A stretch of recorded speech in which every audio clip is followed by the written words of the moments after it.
Hello and welcome to the next session in our Architecture and Philosophy series. I'm delighted to welcome Erin Manning today. Erin is a professor at the Faculty of Fine Arts in Concordia University. She's also the founder of SenseLab. She works at the interface of art practice and philosophy in a number of different media. And today I'm delighted to be welcoming her. She's somewhere in the north of Canada with some not the strongest of internet connection, so hopefully we won't be dropping out. So I'll say no more about Erin, and I will unshare my screen and bring up the images when you need them. Welcome. Thank you. So just before I get going, I wanted to give a tiny bit of context for a talk that will likely feel different from what we've been hearing this week. I have a lot of thoughts about digital technology and I have a lot of thoughts about architecture, but today I'm going to be trying to think about the problem of the interface and hopefully through the conversation, it'll spark connections to some of the very vital comments that we heard yesterday about colonization, the questions of perception we heard in Sanford and in Manuel's talks, and that can lead us to, if we're interested in it, a conversation about digital tools and AI. I've been very concerned about the normative and normopathic baseline on which digital tools are crafted, and the work that SenseLab has done over the past 20 years has been very committed to neurodiverse forms of coding, both for our work on what we call the process seed bank, which is cryptocurrency experiment, and in our journal Inflections. So you can find those sort of coding experiments online. But today I'm going to do a philosophical onslaught, and as it is with philosophy, it's always a challenge to hold on to in the listening. So if this is something that speaks to you, or if you want to come back to it, if, as I expect for many of you, English is not your mother tongue, please just email me and I'll be happy to send it to you. Out of the clear. Prelude. Quote, when there is nothing to govern, nothing to secure, there is blackness. Moten and Harney. Scene 1. Mediation offers to fill the shape of the between for but a transitory moment, a quick intervention to make sense of all that has become unclear.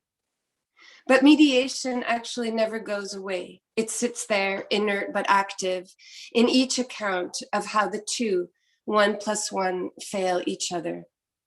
In advance of the gesture of inserting the mediating influence, he is already there, externalizing the conditions of experience. Long before the divorce, he hovers betweener, judging, parsing, condoning, condemning. His take doesn't really matter. What matters is that he remains in the offing, holding things apart. Mediation is the father of the control society. It is the way surveillance takes on a personality from the outside in. Whether formally or informally, mediation sets the tone for an interpersonality that by definition can only be lived at a distance. Playing at impartiality, mediation haunts the surround, reducing it to what is already known, what is already valued, what is already within the scope of the expressible. From its secure vantage point, mediation parrots externalities, and it reproduces dichotomies. 2 + 1, always less than 3. Mediation is passive aggressor, poised for judgment, always in the know, while it listens carefully. Because what it knows is that its role is what allows existence to stay in its track. it doesn't really matter who is right. It matters that it needs mediation. Mediation knows best, trampling on any detail of middling, how to sew the interactivity into a two-ness without excess. Hardening the between of interpersonality into the amplification of the self-same, mediation lodges at the interstice, cutting it into a hyphen, setting up its colony on the bridge. Settler, it speaks from a place it has never had to truly encounter because its role is only to order things apart. Stefano Harney and Fred Moten might speak of mediation with the same disdain as they do of logistics, which they call the science of whiteness. Mediation is the logistic category par excellence of whiteness.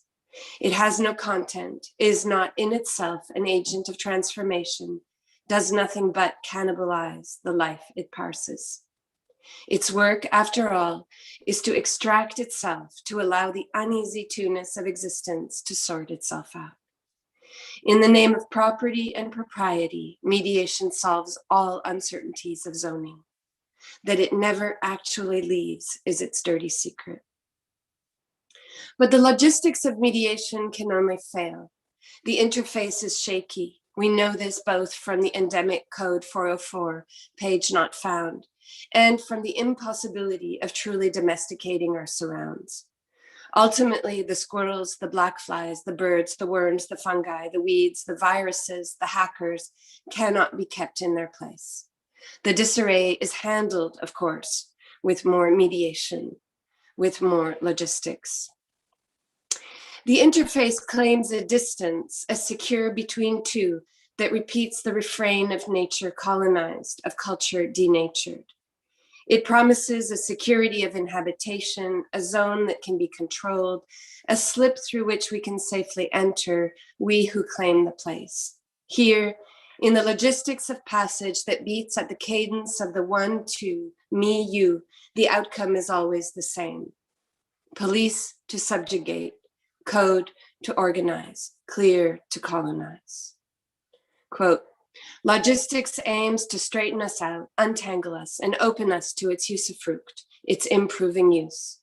Such access to us, in its turn, improves the flow line, the straight line. And what logistics takes to be the shortest distance between us requires imploding us as bodies in space, where interiority can be imposed, even as the capacity for interiority can be denied in the constant measure and regulation of flesh and earth. Harney and Moten. Scene 2. Barkskins, a novel by Annie Proulx, is a literary account of the violence of clearing that was endemic to settler colonialism in Canada and the northern US at the time of early colonization by the French and later the English. Starting from early arrival in the 1600s to the multi-generational raping of the land by the continued influx of colonizers, the book relentlessly marks the passage from plenitude to desecration, the forests denuded at the cost of upheaval and death of the people who had themselves never sought to clear them. This story is ultimately not about the trees, of course, but about the violence of cultural destruction and the genocide it leaves behind. And yet it is also about the trees, about those enormous pines, the forests unimaginable, the pristine before, when lands were rich and people lived out of the clear. As these accounts do, the story begins with a Frenchman, Trépigny, and though the First Nations make their way into the story and even become main characters, we will never forget that it is the colonizer who enters first, who makes the first cut. The scene is as we expect it to be, black flies, mud, rain, quote, dark, vast forest, inimical wilderness, end quote. How big is the forest? One of the early colonizers asks. It is the forest of the world. It is infinite. It twists around as a snake swallows its own tail, and it has no end and no beginning. No one has seen its farthest dimension, end quote. The first tree, that great old single board pine table, will serve as a motif for all that has been violently stolen, for all that has been falsely claimed into ownership, for all that has been condoned in the cementing of the notion that nature is owed and owned. The table, which will eventually be bequeathed to the half-breed daughter by the white colonizer father, will be fought over, claimed by his sons. They will argue that the Indian cannot see its value, that she has no use for it, and that it is rightfully theirs. She will appease them, agreeing that she does not see its value. Quote, she rapped her knuckles on the pine. She said she did not know why Outger was so passionate about it. He asked after it in every letter and would undoubtedly be angry when she told him it was gone. End quote. She will not lay claim to it, will refuse to see the value it has in the white man's eyes, but she will also refuse, ultimately, to give it back. Because the table, she understands, represents the experiment that she has become. Quote, I can see now that all his pedagogy was an experiment. The books and instruction had been his attempt to make her into something like a learned white man, like himself, end quote. Unclaimed, the table will have done its work, teaching Beatrix with all the demoralizing splendor that comes with colonization, that she can neither inhabit the world of the white man, nor ultimately become Indian enough, no matter how much she tries. But, she said sadly, I could not become an Indian. Of course not, said Dr. Mukhtar. There is a whole world of signs, symbols, and spirits, which must all be absorbed from birth. You could not hope to grasp the meanings except by living the entire life, end quote. The table stays as the scar of a life stolen. Eventually, it will fall into oblivion, like the rest of the, quote, largest white pines that ever grew in the world, end quote. But the memory of its infinitude, of all the potential violated, will continue to haunt the clearing. Scene 3.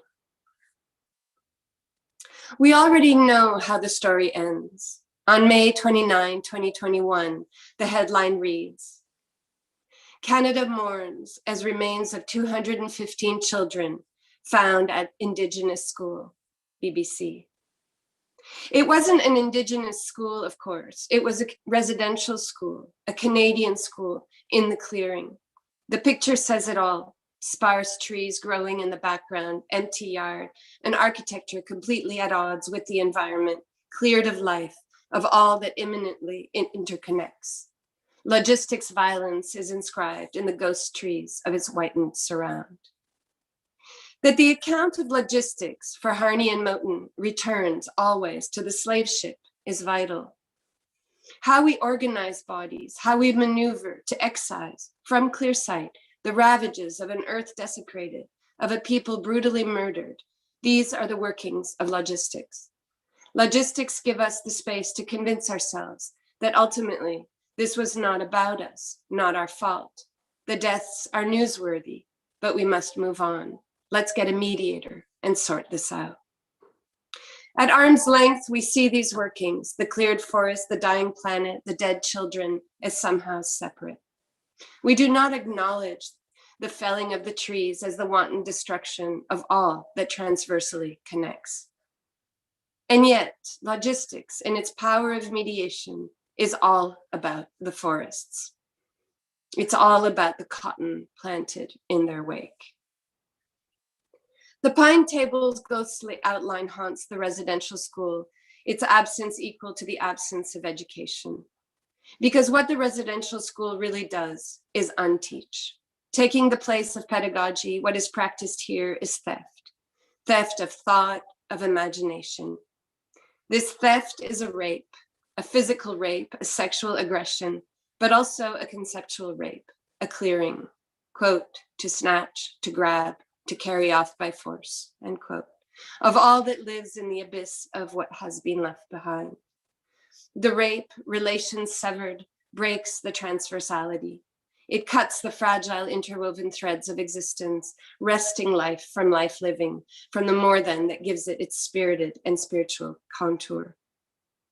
If body is land, if bodying is only ever a worlding, what residential school does in this most recent form of clearing is sever this imbrication, leaving the body lifeless.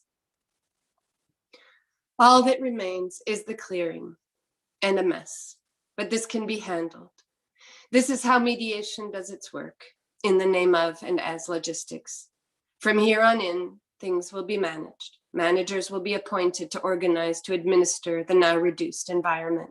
The science of loss, quote, which is to say the science of whiteness or logistics, end quote, is predicated on the end of sharing, on the destruction of the excessive share, of that which exceeds the 1-2 form whose dramaturgy relies on the intervention of the mediator. The mediator will take the form of the yellow eyebrows in any Plou's account, but it also need not take a simple human form. Repetition of the same is its form in a dramaturgy of extinction. Scene 4. Clearing produces property. Property produces dispossession. All property is loss, because all property is the loss of sharing. The accursed share of all that exceeds interpersonality, mediation, whiteness, logisticality, of all that cannot be accounted for, sickens the field, and sometimes rejuvenates it. The force of the trans-individual, of all that exceeds and precedes the individual, does rewild. But its vitality is weakened, and as perception is honed to single out the individual over the field, the human more and more becomes the focal point, and soon man becomes synonymous with life. This is how the logistics of genocide, the genocide of relation, does its work behind the scenes. Because the genocide can never be traced back, quite. Transversality cannot be propertied. What is lost cannot be parsed. The yellow eyebrows have a role to play, of course, and we could call on the Archbishop for that missing apology. But the truth is, it was never just one. He was never just the one. He is a logistical pattern, a commitment to the dramaturgy of white man as self-centered orchestrator of existence cleared. Scene 5. Deleuze and Guattari speak of man as the white wall of the black hole of existence. Think landscape painting, especially the kind that excises that very life that breathed it into existence. If you're not familiar, search for Canadian art. And if you don't know the history of the mansplaining of the Canadian landscape, search for the Group of Seven. And notice not only the ubiquity of the vast open uninhabited space, notice the clearing. Very little has changed over the last 100 years. We still see Canada through the clear, in the emptiness of nature cultured. The denuded land, the empty north, is how we art ourselves still today, we who property the land. The Group of Seven, those painters of the land pristine, of the great white north, the painters of the land of the single pine and of the distant ridges, they are still with us, still managing the imagination, orchestrating the field, playing the dramaturgy of extinction. Logistics are also aesthetic, if not artful. The white man is a specter, that is to say, the white man is without content, without shape. He is the shift in form that allows all takings place to be propertied in habitations, which is to say, sites already claimed. This is whiteness, the belief that the lines that demarcate the boundary between me and you, protect me from the wilderness of all that cannot be contained and must be kept at bay. The truth is, the wilderness was cleared, but never quite colonized. And that is why whiteness is alive and well to police a job half done. Thank you for the pictures, Neil. Scene 6. Mediation makes many promises. It promises clarity, think drop-down menu. It promises fairness, think divorce court. It promises health, think therapy. The gesture is cast as innocuous, a simple third, a neutral agent, a little bit of reason, a moment of distance, an interlude so that things can be tied up again and good functioning can resume, a representation of the useful. But what is it to insert distance into a field of relation, if not violence, of the highest degree? Whose distance? At what cost? To what ends? Felix Guattari fights against this at every turn, refusing mediation either in politics or in psychiatry.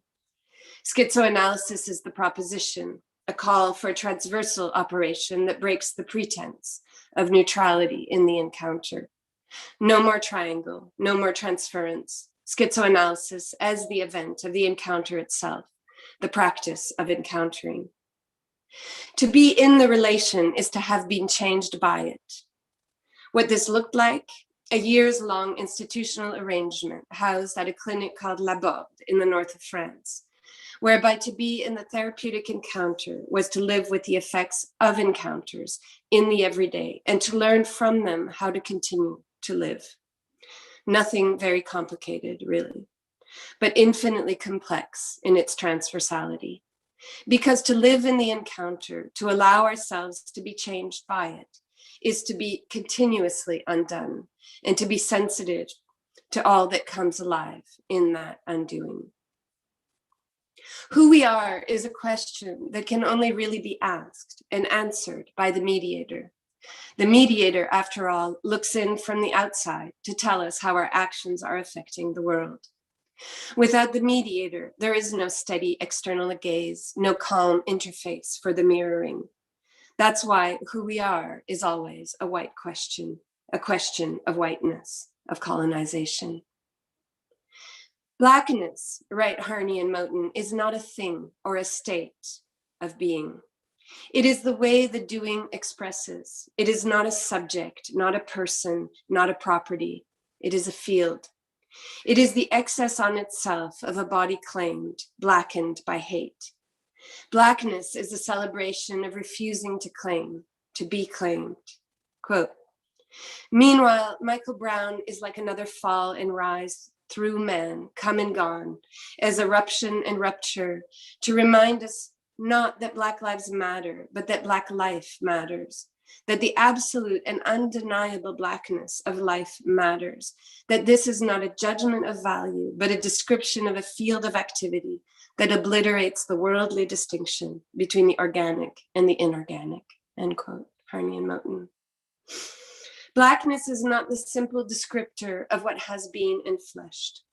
Blackness cannot be mediated into a form imposed, exposed. Blackness is the force of living that exceeds colonization, its accursed share. And in that sense, the wildness of the surround, it too is Black, as is the earth. This is what Guattari means when he entreats us to move from schizoanalysis as a therapeutic political dispositif, an agencement more than an apparatus, a moving force of encountering the field toward the transversality of what he calls the three ecologies. These three ecologies, the mental conceptual, the environmental, and the social, are the overlap, as I see it, of a commitment to a blackening of the earth out of the clear. Quote, Harney and Monet, necessarily European man, in and as the exception, imposes a speciation upon himself in an operation that extracts and accepts himself from the earth in order to confirm his supposed dominion over it. And just as the earth must be forcefully speciated to be possessed, man must forcefully speciate himself in order to enact this kind of possession. This is to say that racialization is present in the very idea of dominion over the earth, in the very idea and enactment of the exception, in the very nuts and bolts of possession by improvement. The world is posed as the way to live on the earth, as the individual is posed as the way to live in the world. To live in the world as an individual is therefore to be logistic. And to be logistic is to settle into a rhythm that kills, to beat out that rhythm over the undercommon track that keeps giving away its own measure, end quote. Scene 7. Guattari wrote the 3 ecologies in what have come to be known as his winter years. The winter years came after a sustained attempt at working with the Green Party in the aftermath of the terrible letdown of post-1968 politics in France. This attempt to connect to state politics left Guattari with a sour taste. He knew better, of course, than to trust state politics to be a site of transformation. Schizoanalysis had been the wager that there were other ways, that to work, quote, in common, quote, toward the common, is ultimately always to commit to the logic of mediation. In the 3 ecologies, he makes a plea to invent new ways of being committed to and involved in the urgent call to transversalize experience, ways that move beyond how the state lays claim to existence. Quote, in the domain of social ecology, there will be times of struggle in which everyone will feel impelled to decide on common objectives and act like little soldiers, by which I mean like good activists. But there will simultaneously be periods of re-singularization in which individual and collective subjectivities will take their marbles and go home without a thought for collective goals, and in which creative expression as such will take precedence. This new ecosophical logic, and I want to emphasize this point, resembles the manner in which an artist may be led to alter her work after the intrusion of some accidental detail, an event incident that suddenly makes her initial project bifurcate, making it drift, dériver, far from its previous path, however certain it had once appeared to be, end quote. Guattari.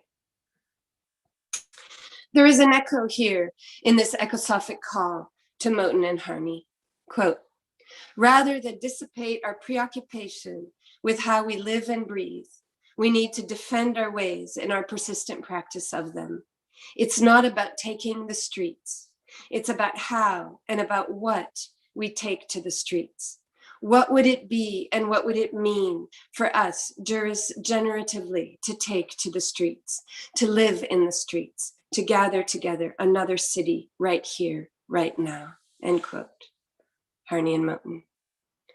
Ecosophic logic is a refusal of the clearing, of the ways in which we seek to inhabit the space already colonized. It recognizes the lure and understands the commitment to change that gesture embodies. But it asks a different question.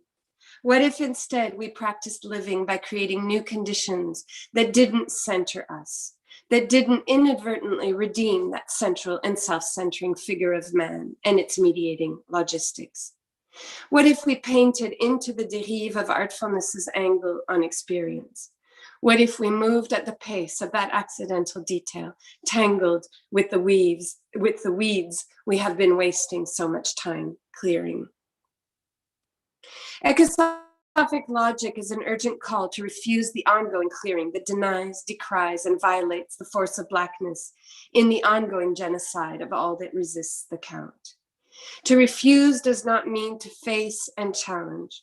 Frontality, the neurotypical activity par excellence, only cements into place what is already there, what is already claiming the ground of existence. To refuse means to move into the accursed share of life living, twisting in the troubled interstice, to move with that anarchic share of existence that keeps it living, that keeps giving life. For a life living to thrive, life has to be activated at those interstices that exceed man. Life's expression as tangle has to be attuned to from the edges in. Conditions have to be crafted to honor what is not about us. This is what the First Nations in Barkskins, of course, already knew. And for this, they were cleared. To see, to feel what was always already there, to pulse with a force of life living that cannot be claimed, owed, or owned. This is always the crime. Scene 8. The many years Guattari spent practicing schizoanalysis, which is to say, living at Laborde and encountering daily the shape of an existence unmediated, an existence committed always to a refusal of normopathy. These are what he takes into the project of the three ecologies. And it is specifically the orientation of Laborde toward neurodiversity, I believe, that makes it necessary to underscore what he calls the mental or conceptual ecology as the inflecting force that must and will change the contours of the environmental and the social. Laborde has taught him this: to skirt the question of the subject leaves the black hole wide open, filled to the brim with neurotypicality, whiteness. In the sickness that has befallen the earth, the ongoing genocide of all that eludes the count, subjectivity too has fallen ill. Replaced by the face of man, given the guise of whiteness and all its logistical powers of mediation, subjectivity has been swallowed, engulfed by the subject. Quote, the main feature of the colonial capitalistic unconscious is the reduction of subjectivity to its subject's experience. Swelly Ronlik. But subjectivity, as Guattari understands it, is nothing other than its ongoing production. It is not the subject. It is the transversal, the emergent, unmediated middle, the collectivity that must never be reduced to the one. This is why, for a renewed project of the earth, or as Moten and Harney would have it, for a blackening of the earth, quote, we are the moving, blackened, blackening earth. Quote, it will be a question of literally reconstructing the modalities of group being, l'être en groupe, not only through communicational interventions, but through existential mutations driven by the motor of subjectivity, end quote, Guattari. To construct modalities for group being is a call for an aesthetics of sociality which exceeds the 1+1 of interpersonality. Group being, or what Guattari elsewhere refers to as the group subject, is not countable. As solitary as it is multiplicitous, the group subject makes felt how subjectivity is produced in the excess on itself of coming into relation. The group subject is how the more than of the relational field finds expression. It is the emergent collectivity of an expression of life living shared in its accursed excess, expression irreducible to the one, always beyond consensus. Without mediation, the group subject is activated in the renunciation of a summing up. To produce the modalities for this excess on itself of existence requires a mutation on existence itself, a mutation that in every sense rethinks subjectivity as position. The concept of the group subject is essential because it is how we remember that what is produced is never solely ours. We are not simply ourselves. We are fieldings of complex imbrication. Any other account of experience is subjected to mediation, organized by logistics. Anarchival to the core, the production of subjectivity is not an account of life lived. It is not condensable to something like identity. It is not reducible to the form of the human. It is always more than, always in movement, a motor or conduit of a worlding. The production of subjectivity makes a bodying in the same gesture that it refuses to body. Always in movement, it does its work in the unlimited exposure that refuses a body world separation. Subjectivity is not inside. It is not in me. It is out of me. Quote, rather than speak of the subject, we should perhaps speak of components of subjectification, each working more or less on its own. This would lead us necessarily to re-examine the relation between concepts of the individual and subjectivity, and above all, to make a clear distinction between the two.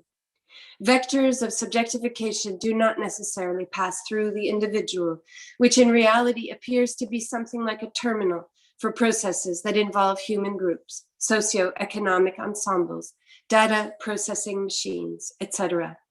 Therefore, interiority establishes itself at the crossroads of multiple components, each relatively autonomous in relation to the other, and, if need be, in open conflict. End quote. Guattari.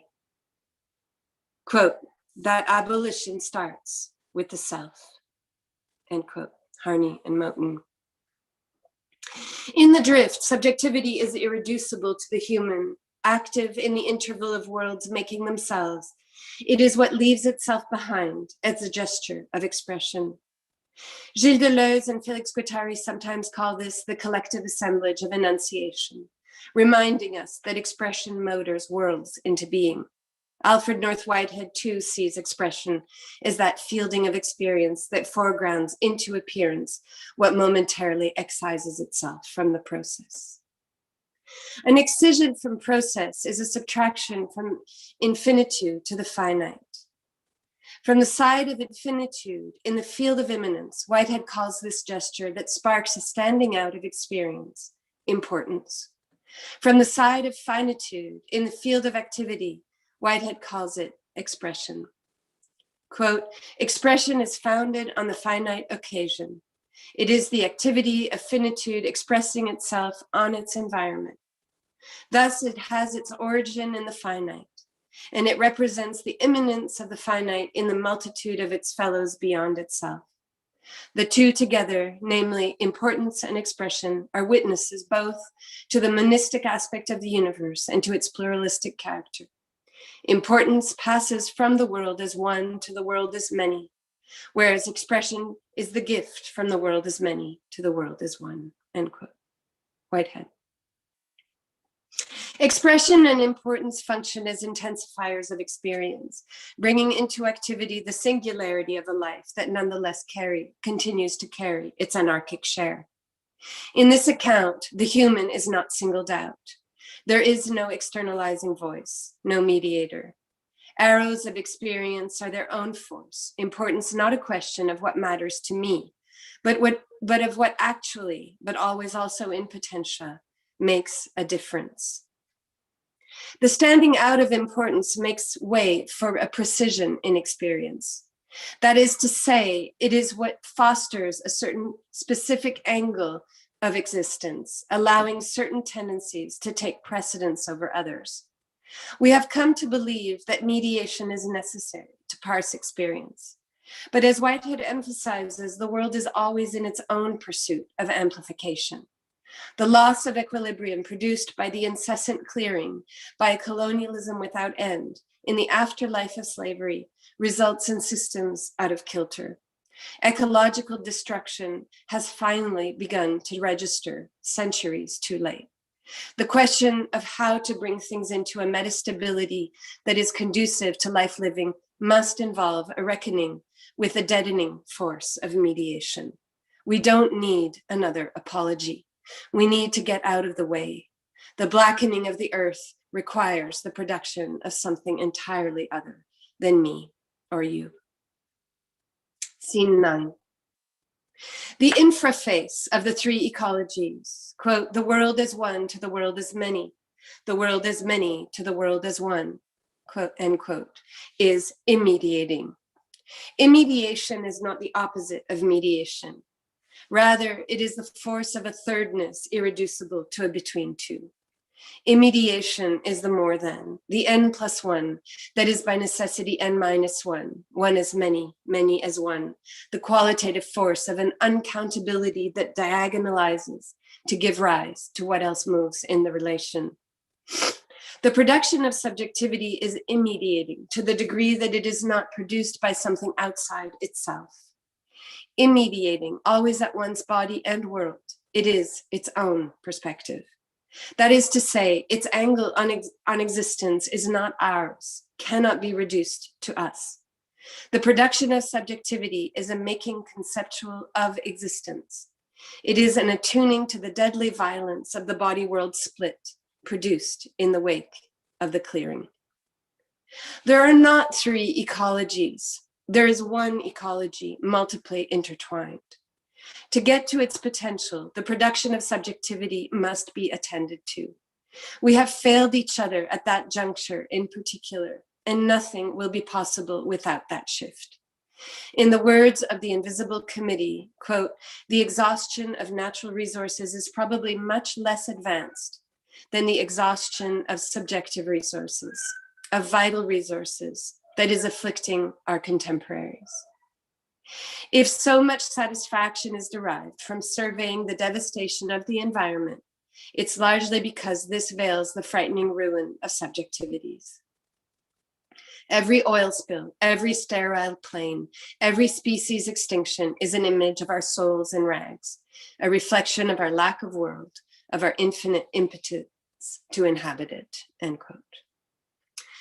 To become in excess of a person, to activate the conditions for a life living that worlds in the bodying, is a social and environmental act. The First Nations have always known that. The emergent sociality of a becoming environmental never happens through the clearing. It happens in the midst, black flies and all. The production of subjectivity in the transversality of the three ecologies is the way the more than of nature naturing crafts a sociality ecosophically. A sociality, as Harney and Monet might say, all incomplete. Guattari calls the ecology he associates with the production of subjectivity mental. I prefer conceptual, to produce a stronger sense of how the world itself is alive with the movement of thought. A turn to Whitehead brings the two together. In Whitehead, the conceptual share is that excess on itself of experience that tunes the occasion to its potential. All activity in the world has a conceptual share, but it is true to say that some aspects of existence make use of it more emphatically. Whitehead calls this mentality. Mentality, as in Guattari, is not reducible to the mind. Mentality is the force of existence. It is the world's capacity to exceed itself. All incomplete, the world continuously renews itself. Scene 10. We don't need to look to some far-off lands. It's already here. Isn't that what Tommy Orange means when he says, quote, being Indian has never been about returning to the land. The land is everywhere or nowhere, end quote. The work has already begun. The accursed share of life living is too unwieldy, too uncountable to be mediated. It cannot be governed. This is its potency, but also its fallacy. The work is not where we've been taught it is, and the tools we need are not the ones we own. Quote, a nascent subjectivity, a constantly mutating socius, an environment in the process of being reinvented, end quote, Guattari. The three ecologies are a proposition. They are not a place. To follow Arakawa and Gins, we might call them an architectural procedure. An architectural procedure is not an architecture. It is a fielding of potential that brings into constellation enabling constraints for the construction of a world. Procedurality is key. An architectural procedure must produce itself propositionally. This means that what emerges will never be a thing, a site. It will undercommon itself into existence, perhaps, as Arakawa and Gins once said, only making an appearance indirectly. Because to see, feel it, is to have created the conditions for feeling, conditions that were never reducible to a subject as given in advance. The event of the three ecologies is here, in the productive looping of a field of experience that is at once constitutive of its expression and constituted by it. Because when importance and expression meet, it is never at our bidding. Thank you. Erin, thank you so much. That was exquisitely beautiful. I think that in the spirit of mediation, the spirit of interface, I mean, I was struck by that, partly because I guess the name of this, the title we've given to this series is Architecture and Philosophy. I mean, it could be art and philosophy, it could be vision and sight, touch, and it could be, it's that space of the in-between that is kind of, it's left open. And what struck me in your talk was how deeply kind of rhizomatic, deterritorialized it was. And I think from that point of view, what we should do really, my suggestion anyway, is we leave open this as a dynamic interface for some mediation between those that feel prompted to do so. Because to do otherwise would do a certain violence to the delicacy of what you've just put forward. And it's very, very beautiful. So I don't want, rather, especially as a white male, I don't want to impose myself here, but rather invite some comments and contributions, rather, because I think one thing I would say that is very beautiful about what this platform allows is that interface between people, multiple people from different contexts and so on. And through that process, each of us becomes, in some senses, deterritorialized as well. So I'm literally going to step back, and I know this is a very hierarchical platform with certain people have certain privileges, and I'd like to try and bring in any attendees and panelists and allow them to speak, to contribute to it. But let's just keep this going as the same sort of rhizomatic spirit. So I would like to leave that open. I see there's a comment in the chat from Victoria, and maybe I don't know whether, I don't put Victoria on the spot, but whether Victoria, you'd like to just comment on to give voice to your written comments. Hi, thank you so much. I wanted to give it to Sanford first, but I'm happy to ask my question. So thank you so much for the beautiful thoughts and the words that you brought to us today. You're talking about all these mediation and interface, colonization and whiteness, which always comes with elimination and assimilation as well, I think. And all these undertones kind of ultimately lead us to this moment where we have this disaster of singularity and sameness in a way. And it's also talked in technology as the kind of moment of transhumanism and posthumanism that they are thriving towards. I'm actually kind of trying to find opposition to that. So I think this moment would make all bodies, all organisms, all life beyond only assimilation completely obsolete. And I think it's a real big danger in that to kind of dissolve that, because it would also make the biosphere obsolete, because the noosphere would kind of take over. So in my view, it is very important to stay with a difference, to leave room for new creation and new thought, and kind of create and foster diversity and multiplicity. So I just wanted to ask you how we, on an individual level, can actually start fostering multiplicity and diversity within ourselves, but also within the larger community. Maybe you can speak a little bit about that. Yeah, your comment also, the writing of it is very beautiful. You know, I really don't have an answer. I mean, that's the work, that's the practice, right? I always come back to practice. And I don't understand practice as art. I understand practice as living. That's why I came back to the therapeutic, the schizoanalytic encounter. And I don't know how much you know about Laborde, but Laborde was a castle where people lived together. And the living together didn't solve things. I think that's really what I take from Laborde. It complicated things, it troubled things, as you say. And it's also why I returned to Whitehead, because the point I was trying to make and what I was trying to think through was that the world does this. It amplifies difference. It does this all by itself. This is the force of the world. The logistics are to simplify, as you say. I mean, they are to organize. And if I write about them, it's because I'm involved in them, right? I'm not outside any of this. I'm on an interface, right? I engage with all of this. I actually just cleared as well, you know? So the whole time I'm writing this, I'm looking out the window at the 40 trees I just cut.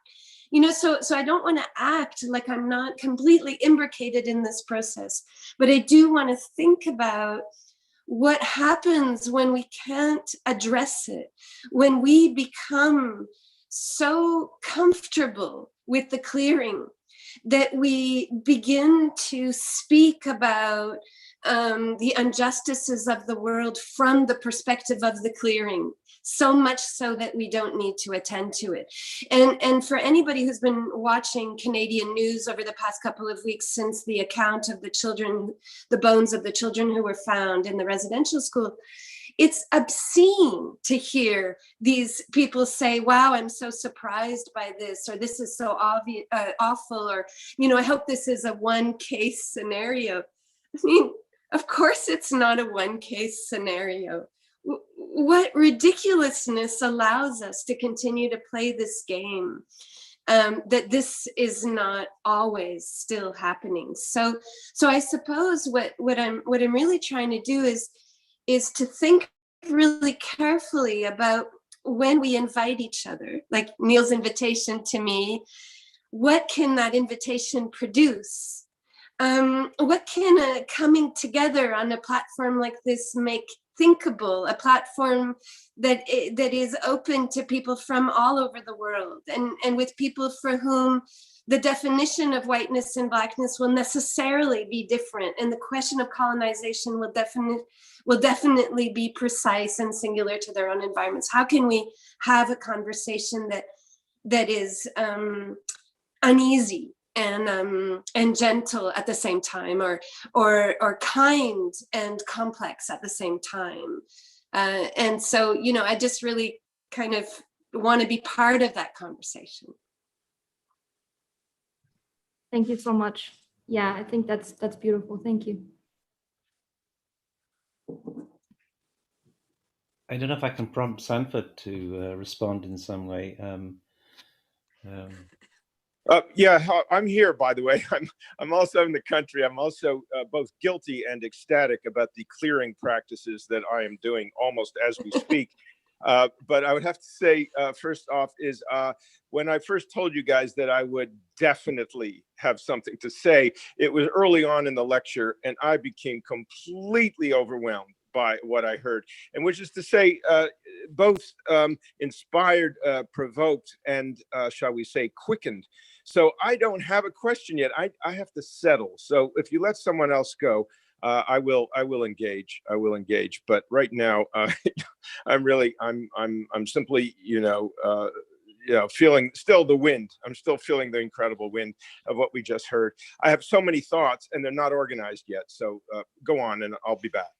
Sanford, there's one thing in your talk that really stayed with me, or many things. And, I wrote the talk after your talk. I wanted to listen to the early talks as much as I could so that I could be infused by the work. And so I really only finished this after hearing Anna yesterday. And you were talking about perception in such complex and painful ways. Painful in the sense that in a kind of productive sense, what is it, what are the limits of perception, or what is it that we really have to attend to get to an environment where perception is not reducible to what we can already see.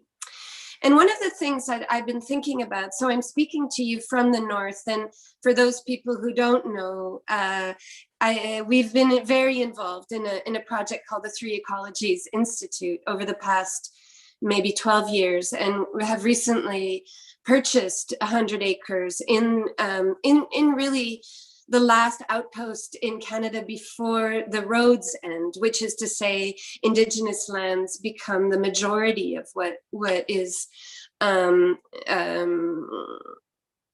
lived other than forest, so thousands of kilometers of Crown land and Indigenous land, although all of Canada is Indigenous land, so that definition is kind of stupid. But in any case, so we've bought this piece of land, and the idea is to experiment with these questions that I was speaking about today. And one of the things that I've noticed since we've been here is the degree of imperceptibility of the surrounds that I bring. The people here, they see the land in a way I can't see it. They see its difference maybe in the way that Victoria was talking about. They see the detail of what is gone, or of what is rewilding, and they see it without the humanist gaze of a certain kind of nostalgia. it's an interesting gaze. It's a colonial gaze. These are not indigenous folks, but it is a colonial gaze that has been infused with the kind of living that is done this far north. And so as you were speaking, I was thinking of how the environments of our surrounds that are perceptible are probably remarkably limited.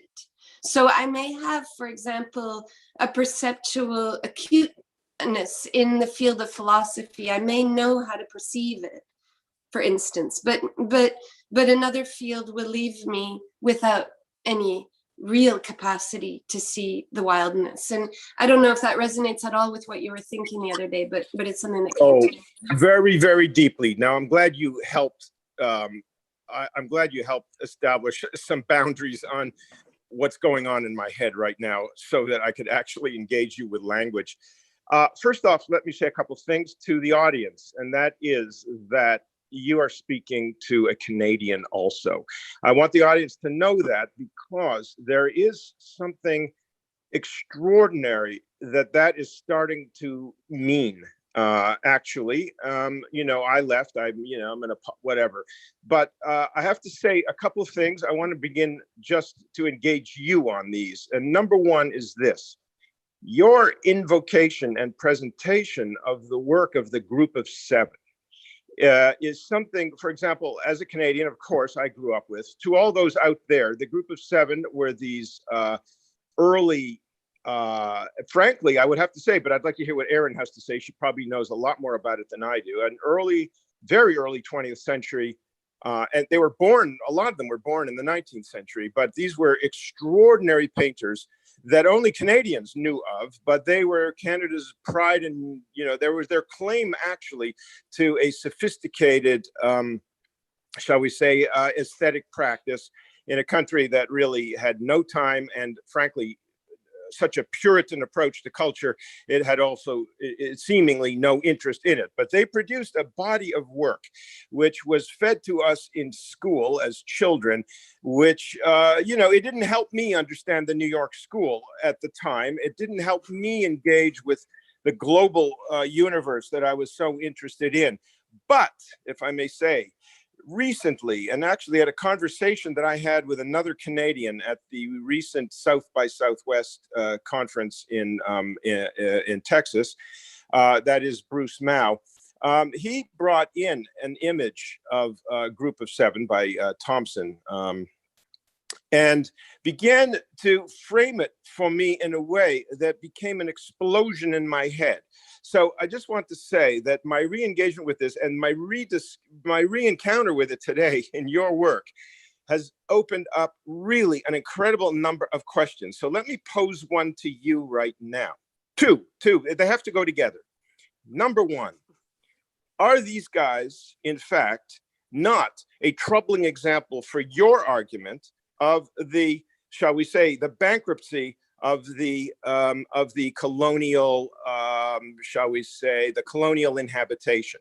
But I want to link it to another question, and that is what became very clear to me for the first time in my life in looking at and studying this particular painting of Thompson, and then remembering my childhood education in primary school, was the unbelievable incorporation of life and death in the fundamental understanding of the, if I can say this, of the naturing, shall we say, that they were grabbing and they were grasping. So I'm not going to answer your question directly yet. I don't know how much time we really want to take in this, but this leads me to where I would have gone if I were answering the question that you asked me, which is essentially to tell you that I personally don't feel it's going to be useful for very long to keep talking in the current terms, in the currently, shall we say, accepted, and some people think quite valuable terms of black and white. But to tell you, your sentience, your biological, what would it be, endowment, actually gives you, in ways that you maybe haven't yet figured out yet exactly the ways in which to begin to access the exact same, shall we say, capacity for the engagement, because there's actually no distinction between your biological endowment and the biology that you discover around you. Now, I have more to say on that. Some things I cannot say in a public forum, but I would ask you now, just to return you back to this question: the group of seven, as European, basically 19th century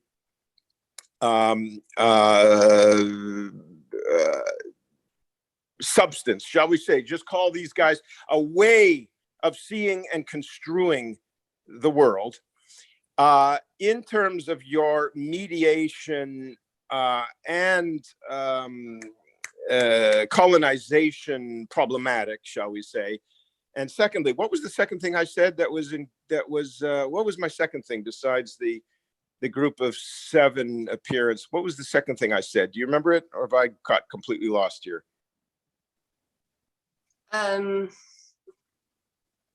Never mind. Let me ask you. I hope you feel provoked by at least something you remember that I just said. Yeah. Yeah, I think I can't remember the second part now either, but I think that you know what you're saying.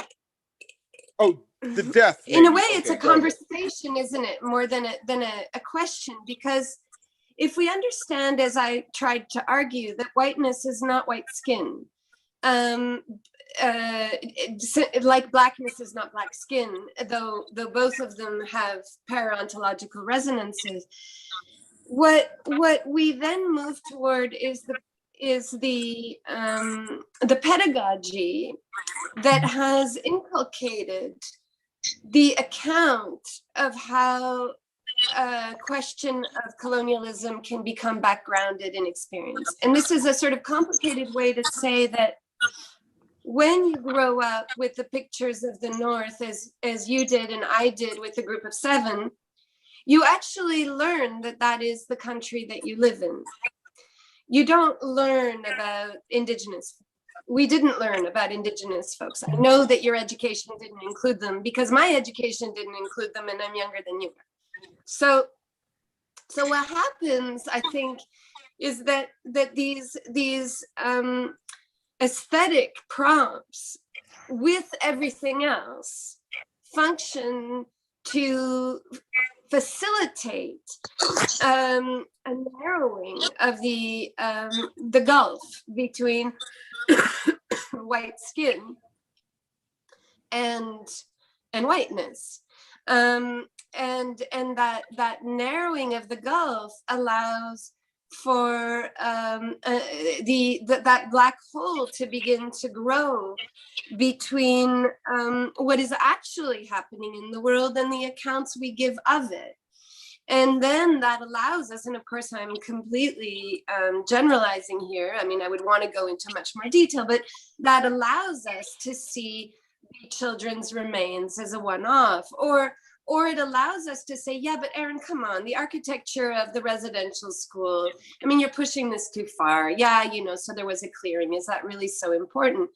But of course it's important. Of course it's important that the medicinal plants are all cleared, and that there is no more access to forms of knowing that have really been completely gotten rid of. So I think what you're connecting to with the group of seven is really, really important. I should say as well, for people unfamiliar with the group of seven, I think this is really important, that the group of seven take their teachings from Dutch landscape painting. And so it's a colonial practice from the very beginning. The question that there could be such a thing as an empty landscape, or that the landscape could be pristine in that way. Anybody who's traveled in the Canadian landscape knows that it doesn't look as peaceful as the Harris landscapes. But even more so, what fascinated me and troubled me was that, I don't know if you could tell in the image that I posted, but I Googled Canadian art. I didn't Google the group of seven. On June 10th, 2021, I Googled Canadian art, and that's what came up.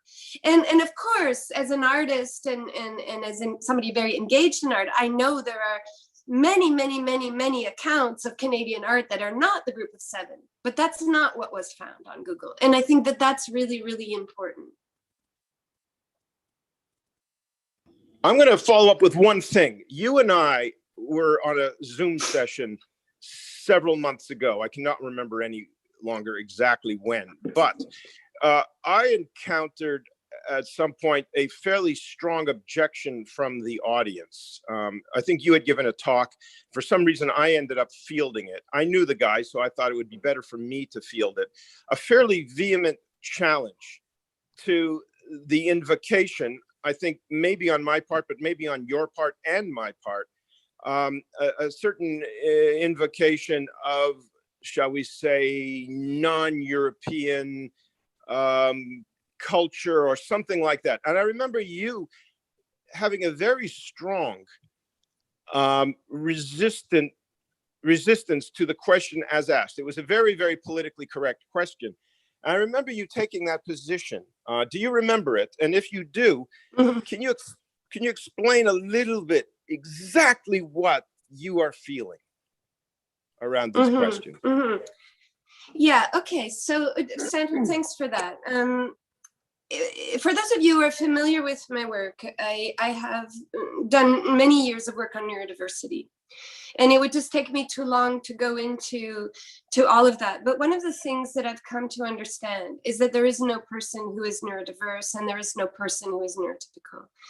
There is, though, a system of education in place that fosters certain ways of knowing and certain ways of being a body. And these are very practiced across cultures. I mean, not always the same way, but for example, a learned body, an intelligent looking body is a still body, a non-daydreaming body, a not twitching body, a non-spastic body. And a knowing body is a body that can assimilate knowledge and return it. It's a mediating body. And having worked for years with autism and other forms of more amplified neurodiversity, I know that one of the reasons why those bodies are excluded from education is because they can't, on the one hand, they can't mimic that stable body, which we all know is fake. I mean, we can all pretend to be attentive and not be attentive at all. We can act like we know something when we don't know anything. They're not good at that. Their bodies are too immediate in their resonances to the world. They respond too immediately to the qualitative shifts of existence in a very literal sense. But also their bodies that sense the undertones of experience. Their bodies that don't categorize in the same way. One example of that from one autistic is that she was always confused that people talked in general about the coffee cup. She would say to me, well, what's a coffee cup in general? I mean, I don't see any cups with coffee in them. And so this generalization that a cup becomes a coffee cup is an interesting problem that you know, we all know as pedagogues. And I say this because over time I began to understand that this teaching in neurotypicality was a teaching in whiteness. And for all kinds of reasons, people fall out of it when they can't fill the requirement of whiteness. And so my last book, For Pragmatics of the Useless, goes into quite a lot of detail on the question of Blackness in that regard. And it follows Harney and Moten's work and others on the question of Blackness as a field rather than Blackness as a color. And so when people come up with the political correct question, and we all know whatever version of it you want to have, you know, you're a white person, you shouldn't talk about this, or, you know, you know the question, you know that. What I think that is the state coming back. I think that's the police returning. I think that's the imbrication of the state and colonization and mediation rearing its head, because it's neurotypicality reasserting itself. It's reorganizing knowledge in those very ways that we need to shift. which is not to say, and I hope that this is clear, that we shouldn't all speak as modestly or as humbly as we can, but it's been so easy for white folks not to address these things and to use then their mediating, allied, I am listening carefully stance to stay exactly where they are. So I would rather see people who have white skin take the risk. And if they get, shut down, they get shut down. I mean, really, it's not the worst thing. It's not fun, but it's not the worst thing. And in that encounter, that we begin to have the kinds of conversations where things really begin to get under our skin, and we begin to realize that we have built rituals of considering ourselves excluded or external to the conversation. And the last thing I'd say to that is that some years ago, I taught with Rachel Zeller's, a really interesting and important Black thinker, African-American. And I asked her once what kind of contribution she thought white folks could make. And she said to me, I wish white folks would talk about these issues amongst themselves. I wish they would stop waiting for a Black person to be in the room before these conversations are begun, or for an Indigenous person to be in the room, because these are not questions that Black folks or Indigenous folks need. They're already in them. These are questions that the colonizer needs to think about. And so that's my long-winded answer.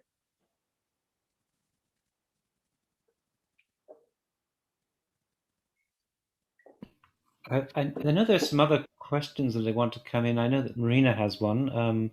I don't know if you'd like to ask yours, Marina. Yes. Hello, Erin, and hello, everyone. Thank you, Neil. Thank you, Erin, for this beautiful presentation. Marina, sorry, we can't hear so well, actually. Okay, let me check my. Also, we can't see you. Now okay. You can hear me? Yeah, by the way, my apologies to the audience. I'm in the country on a phone, and for some reason, my video gets turned off. So I wasn't able to appear, but I'm as present as I am able to be. I want you all to know. Bye-bye. We can see you, Marina. Maybe your sound's... Hello, now? Now? Sort of, but it's not as clear as normally. I don't know whether you could just check your on the bottom left where it says audio, just check and make sure that's... Can you hear me now? Yes. Yeah, that's better. That's better. Just a second, I'm sorry. Hello? Now can you hear me? Yes. Yes. Yes? Okay. No, I cannot hear you. That's my problem. Oh no.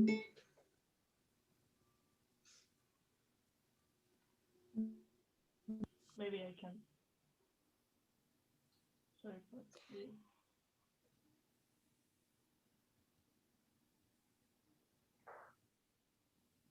We could hear you a bit before. I can stand really close to my machine. Okay. Okay, thank you. Okay, so thank you for this presentation. I'm a big fan of all your writings and your production in Science Lab. And one thing I want to pick up about some comments that you made about the work that you are doing there. And there is something that I consider like super important right now to discuss, like certain academical models in terms of one thing that you define as research creation, and this idea that theory is not an antagonist of practice, and that you can create a theory through the practice, and there is like a kind of dynamism and action involved on this. And I believe this is a great point to discuss right now. What is the role that education plays in this colonial model in certain ways, and how do you see this idea of training, which is a definition that is around us, like because of computational thought, a way of thinking, and so on. And it seems that this word, like training, which is like it seems to be like almost military world in certain ways. What is your position about it, and what do you think about certain disembodiedness that we are living in the academy right now? And what do you think about the idea of which kind of a role practice will play in the future in certain ways? So how do you see this problem? Yeah, such great questions. You know, when you were speaking, I was thinking that it was actually architecture that gave me the confidence early on to think about research creation. And what had happened was I was invited to Australia to RMIT, to architecture, to talk, and I was kind of confused. This was maybe 2004, and I was kind of confused about why they were inviting me, and I felt uneasy. You know, what do I have to contribute? And they said, no, we really need you to come because we want to talk about movement. And it's I mentioned that because it's that moment in 2004 has some resonances with this moment, in the sense that 2004 was a kind of height of a certain kind of digital architecture. You know, students were really beginning to experiment there and in other places, I think, with other ways of drawing and other ways of thinking, which is perhaps coming back around now through new digital forms. But I recall finding it really interesting, the opening that was produced and provided in that environment for thinking about architecture as something radically different than putting up a house or you know, clearing the site. And what I realized in that encounter was that my own history of being a dancer and moving and thinking about movement allows me to be very intuitive about 3 dimensions. It's simply the way that I've been trained to be in the world, I think. And so I don't have a tendency to organize gravity in a 2-dimensional imaginary. I'm also a garment maker. I make clothing, and I often think about that when I'm sewing, that the sewing practice also requires you to be able to intuit the 3rd dimension, which is the curve or the body, you know? And so I think actually architecture has these extraordinary resources in its history for practice and practicing research creation. The sort of recognition that the growing of its thinking, which is inevitably to some degree the growing of its making, requires a continual care to thought as practice. and the university, despite its recognition in the neoliberal context that it's a new cash cow, is completely insensitive to this question, because the question of practice is too messy. You know, how do we evaluate it? How do we make sense of it? It can only really work, if it does work, in environments that have a history of studio crits, for example, which are also really problematic in other ways. So do I feel discouraged with the current idea of content production and training? Of course I do. I think it's terrible. At the same time, do I know lots of people who are imagining other ways? Yes, of course I do, you know? And so I've come to think of the university as a place where a certain kind of set of conditions are available that can be very good. So, for example, they can facilitate immigration.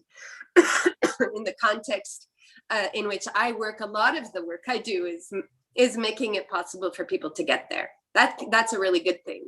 Or it can facilitate a certain amount of infrastructure.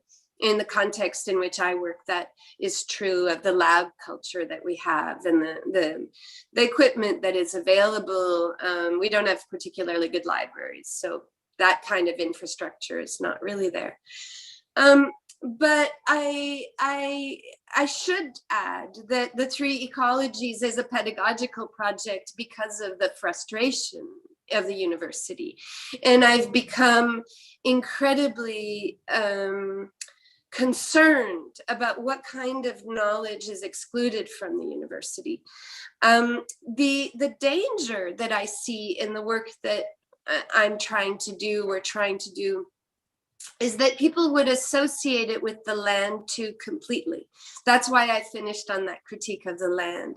That even though this project, the 3E, this site that we have, is on the land, I don't think anything of what I'm thinking has to do necessarily with the land, but it does have to do with practice. So how do you architect into becoming a mode of thought? And if that means right now, destroying beaver dams, which is what we've been doing, then that's what it means, you know, and with all of the complexity of my own uneasiness, because they're so cute. And all of the learning that needs to be done about where the trout need to move and what kind of ecologies of forest are growing in the destruction of the beaver habitat and so on. So I'm trying to think of ways in which philosophy can be done in the field, and I'm trying to think of ways in which architecture can be done pedagogically, and pedagogy can be propositional. And I'm also trying to think of ways in which the university can function as a vector for that, to facilitate those kinds of infrastructures which we don't want to reproduce. That's great. I would love to hear how you're doing it. Can I ask another question? This is a great moment for me, because I always wanted to speak with you. I've been in the log talk that you were talking about, and there is also like this concept of the process-oriented philosophy that you approach in your lab. That is like for some people could be like a kind of nostalgic idea in terms of where we were working on process, and right now there is like long time ago it started like this movement, like there is all the important thing, for example, in architecture is the final object, and there is no conscious about the process, or there is no interest about the process anymore.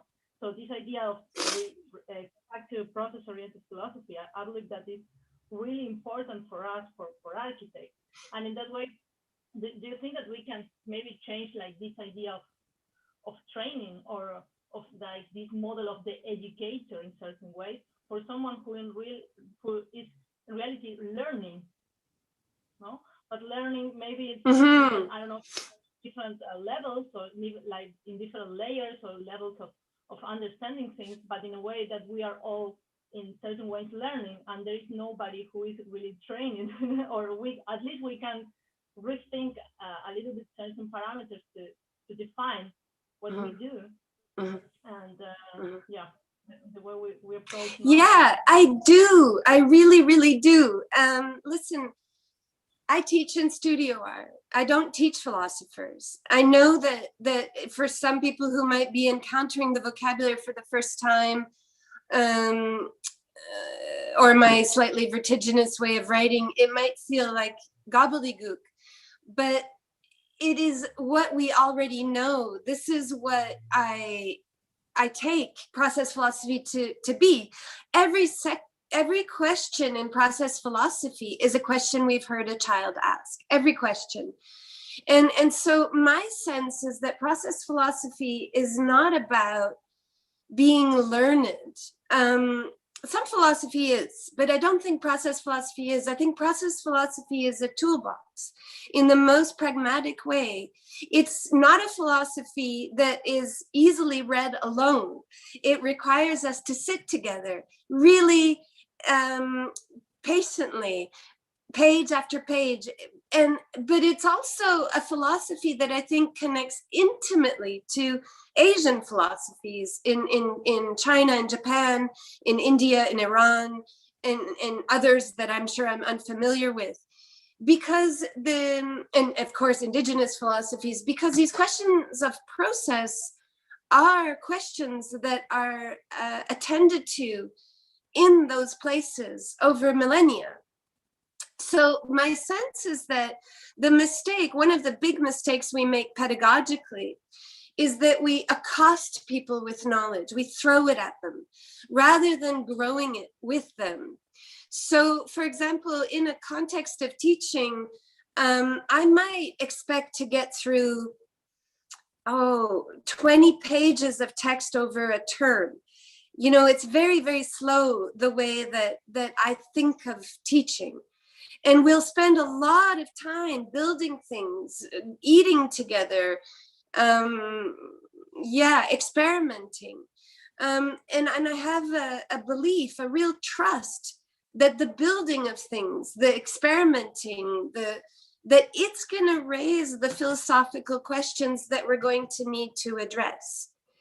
Later on, I'm going to, because I'm a philosopher and I love this work, I'm going to be obsessed. Yeah, of course. I'm going to tell you, hey, listen to what Whitehead says about importance, or hey, don't you find expression to be exciting in Whitehead? And maybe you will, and maybe you won't. And that doesn't really matter so much, because what matters is that you'll know that if you down the line need those concepts, you'll know where to find them. And so I think that perhaps if I go back to architecture, perhaps the mistake, or not only architecture, obviously every field, is that we think we know what the resources are, and we think we know the resources, like we think we have them under our belt.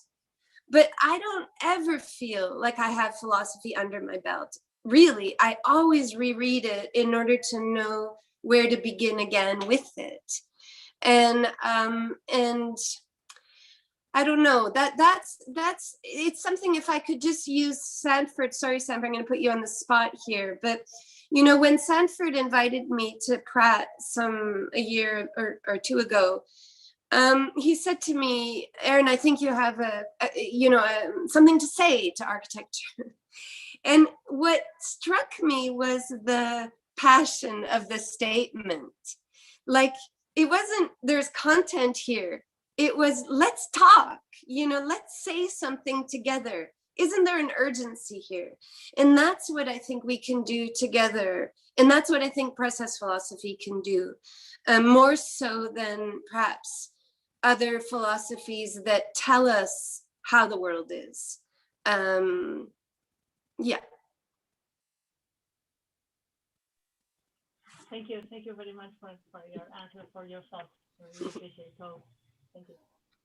Erin, could I ask a question? I mean, so I'm from the UK, right? And I guess we have from the UK we have a certain perception of Canada as part of the Commonwealth. Now, since I've been in the States, that's completely different, and I've come to understand Canada. Essentially, someone like Sanford is an interesting character as a Canadian living in the States, and there's something about Canada that makes it kind of really intriguing. Partly the fact that you have two languages, English and French, and therefore it's a kind of in between space, but also the fact that whereas when I speak the same language as Americans, but I've got a British accent. But I always, to my mind anyway, and I'm sure you can tell the difference.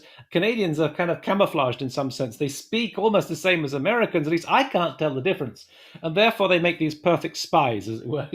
And actually, Canadians have infiltrated as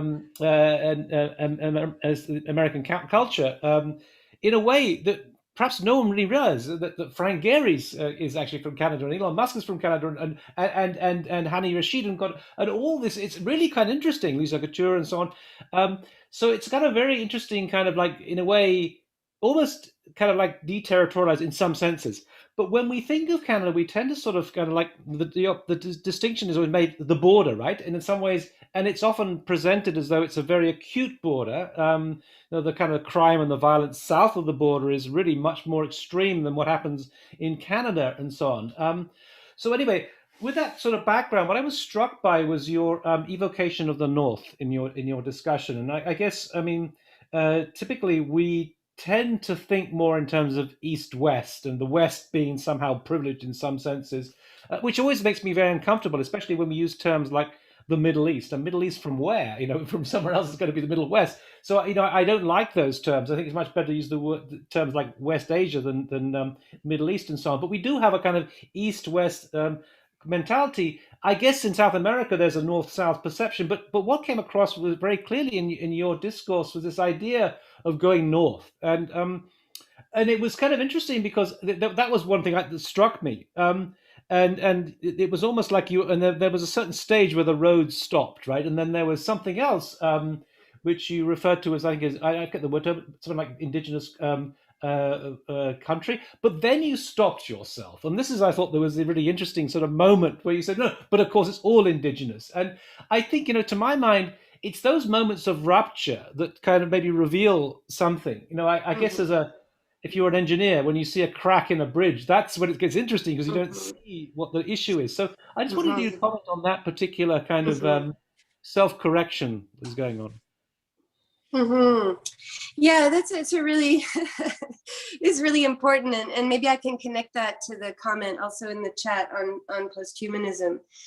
I think you're absolutely right that we are we're the most defensive spies you've ever met, right? I mean, you'll never meet a Canadian who doesn't tell you as quickly as possible that they're not an American.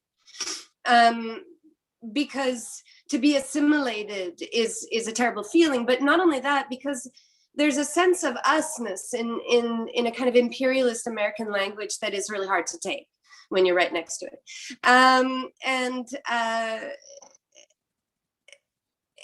But also there's this terrible fear, right, that we are the same. And that border is just a state border. I mean, we're all colonizers and we're coming from the same places. So it's a complicated question, because all of a sudden it rears this weird nationalism that most of us who speak that way would completely want to not have anything to do with. And it's been a question for me. I mean, my first book was about this. It was called Ephemeral Territories, and it was about second generation immigrants to Canada and the question of home. And it was about really trying to understand the complexity of the land. And in that book, I did write about the group of seven. So I've been at it for a while. And when that book came out, a question I got was why I didn't address Indigenous issues. And my answer to that was that I didn't feel it was my role to, or that it was my place to.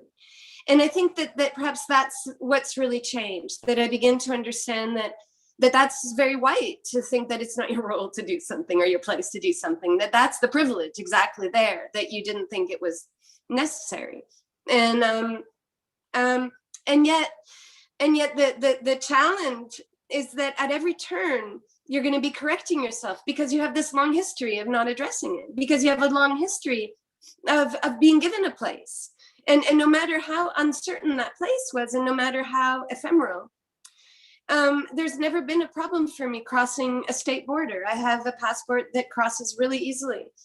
And despite the fact that, I don't quite fit in Quebec, French is my mother tongue. I mean, I look way too Irish and I'm too tall and all the rest, but, and I speak English without an accent. I do have a place. So, the reason I said I wanted to use this as a segue to the transhumanism critique, I think it was, is that I think that, if I understood the critique, it was, that capital creates these concepts. I wouldn't argue with that. I mean, it's, I've elsewhere written quite a bit about those kinds of issues. What I would say is just that, or at least what I'm trying to suggest, is that the moment when I say the moment of humanism, the moment of having a place, the moment of claiming a place, is always for me a secondary phase. It's the phase of mediation. It's something I've been taught. It's something that I've practiced. It's something that has worked for me. But it isn't how it isn't how the world makes itself. This is the argument I'm trying to make.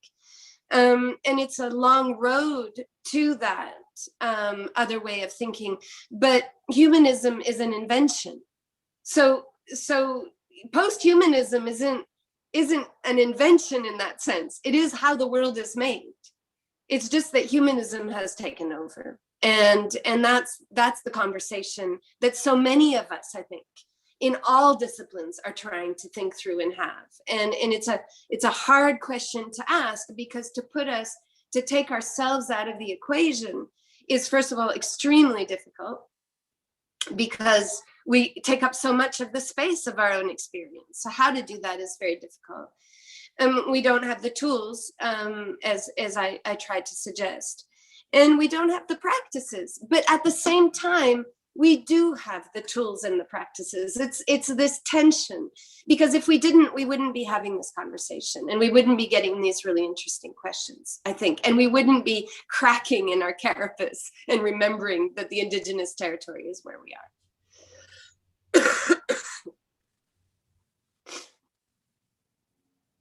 Just maybe just a brief comment to follow up from that. In some senses, it kind of always strikes me that kind of to be a Canadian is a verb, right? In some ways, and to be kind of deterritorialized, but at the same time, I think the point about when you're a nomad or you are a nomad from somewhere. There is always a point of something to which you kind of relate in some senses. And it's something that I find myself, I'm not at all British, I don't think, but that I come across to the States and somehow I find myself trying to keep my British accent, and I'm driving around in a mini car and things. And it's a bit like with Sanford sometimes. I think that wave some kind of maple syrup in front of him, suddenly you realize he is Canadian, kind of thing. And it's an interesting kind of thing. There is always a point of origin that kind of like reminds you in some senses. Yes. Well, I'll give a little anecdote, and then Emma had a question. Emma, I'm gonna give you some context on process philosophy, but just let me say this first. A couple of years ago, a colleague of mine, a person who I admire very much, Khadija Baker, asked me to collaborate with her on an artwork. Khadija is a Syrian refugee who came in the first wave to Canada in the 2000s, early 2000s. And Khadija's work has been shown all over the world. She does very, very thought-provoking and gorgeous work around often the question of war, of boundary, of border. And so she asked me to collaborate with her, and particularly because of my early work on the question of territory. And I said to her, "Oh, Khadija, I'm really uneasy to do this. I mean, this goes back to Sanford's question. I'm just going to get killed, to be in the art world in this moment, to have you do this work, to have a white woman come in and talk about territory, it's going to turn really badly." And she said, "Yeah, I know, but you got to do it." So I did do it, and it turned really badly. And as the audience attacked, Khadija was quiet for quite a while. She's a soft-spoken person, and they attacked in relatively predictable ways. They said, the white woman has the voice. The white woman. Khadija had asked me to read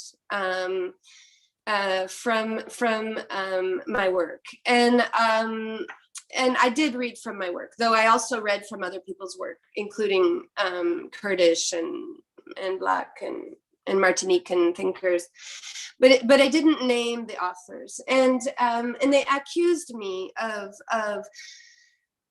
making sense of a situation that didn't need words, that Khadija's experience, her art, her aesthetic force did the work without me. And Khadija listened to all of this. I didn't say anything. And in the end, she said, "This is why I needed Erin to be here, because you always give language to the white person, and you've just done it again." And this was a moment that really affected me, really changed me. And I thought, wow, okay, this is really interesting. What Khadija wanted to do in this moment was to be Canadian. She wanted to be allowed, after 20 years of living in Canada, of paying taxes and you know, voting. She wanted to be allowed to be in a conversation about territory. And this is something she's never allowed to do. She has to remain the brown woman. She has to remain the refugee. She has to remain outside. And in the same breath, the presupposition that I embody the territory has to be performed over and over again. So this is something that has stayed with me. On the question of process philosophy, Emma, process philosophy I would describe as a moment in philosophy that spans probably, in Western philosophy, probably 400 years or so, that is deeply engaged with how the world makes itself. So it's a moment in philosophy that refuses to take the human as the arbiter of experience. A lot of people would situate Spinoza as an early proponent of process philosophy.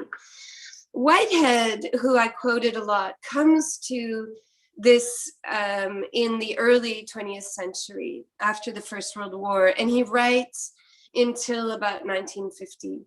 And his books are attempts to understand process. So they're very entwined with biology and with physics and with mathematics. And what he's trying to understand are the intensifications of activity in the world. So he calls it an activist philosophy, in the sense that it's about how the world comes into itself. And in that sense, it's, you know, really quite the opposite of a kind of Hegelian philosophy, which is a synthetic philosophy, or one that is formed out of negation.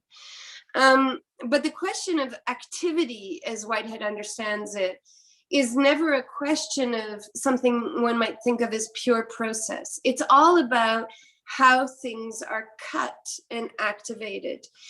And so it's about what is subtracted, what is extracted, what is foregrounded, what is amplified, and often from the perspective of a rock.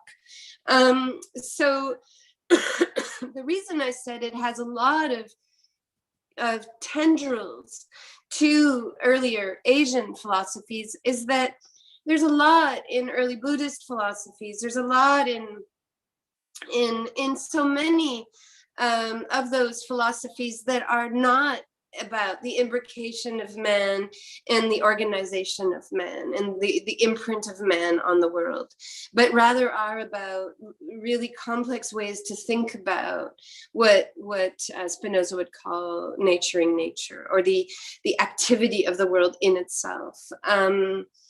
And what differentiates them, I should just say, from something called object-oriented ontology, or more recent work that might be called post-humanism, is that, or non-humanist, is that process philosophy is not about reinvigorating an object.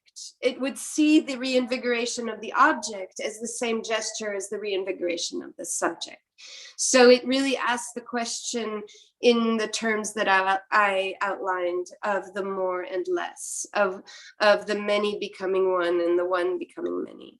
I know that that's still pretty vague, but I have many books that write this in more detail, and other people who are really interesting in this regard are Isabel Stengers, Donna Haraway deals a lot with Whitehead, Brian Masumi, William Connolly.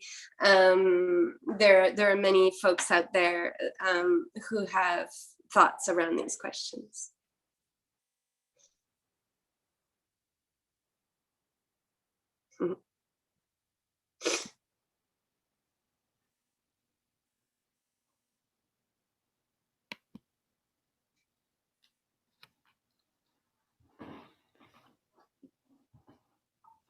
So, I mean, please send in your questions. I want to try and involve the attendees as much as possible. So, and I think what is so beautiful about this thing is the dynamic interactions happening. It's an articulation of your talk, Erin, really beautiful. So, um, please, I'd like to involve you. I know what I feel that I shouldn't be saying anything at all. Actually, I just keep it in the background.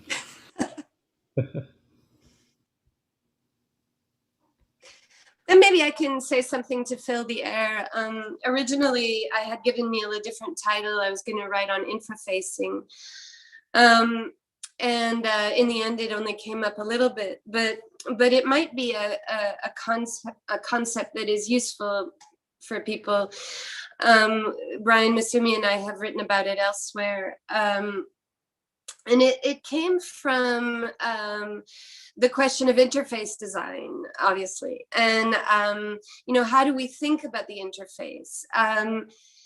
For 20 years, SenseLab had a journal called Inflections. And for Inflections, our aim was to try to rethink the interface, which is to say, to rethink this idea that knowledge comes at us organized by a mediation that facilitates that entry into it. The problem is that, or the challenge of that is that, of course, there are as many ways of entering something as there are ways of, doing anything.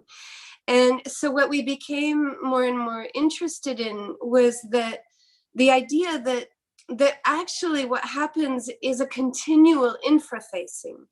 And I think Zoom is a really good example of that. Zoom is a very, very bad technology for neurodiversity. Its frontality makes people extremely uncomfortable.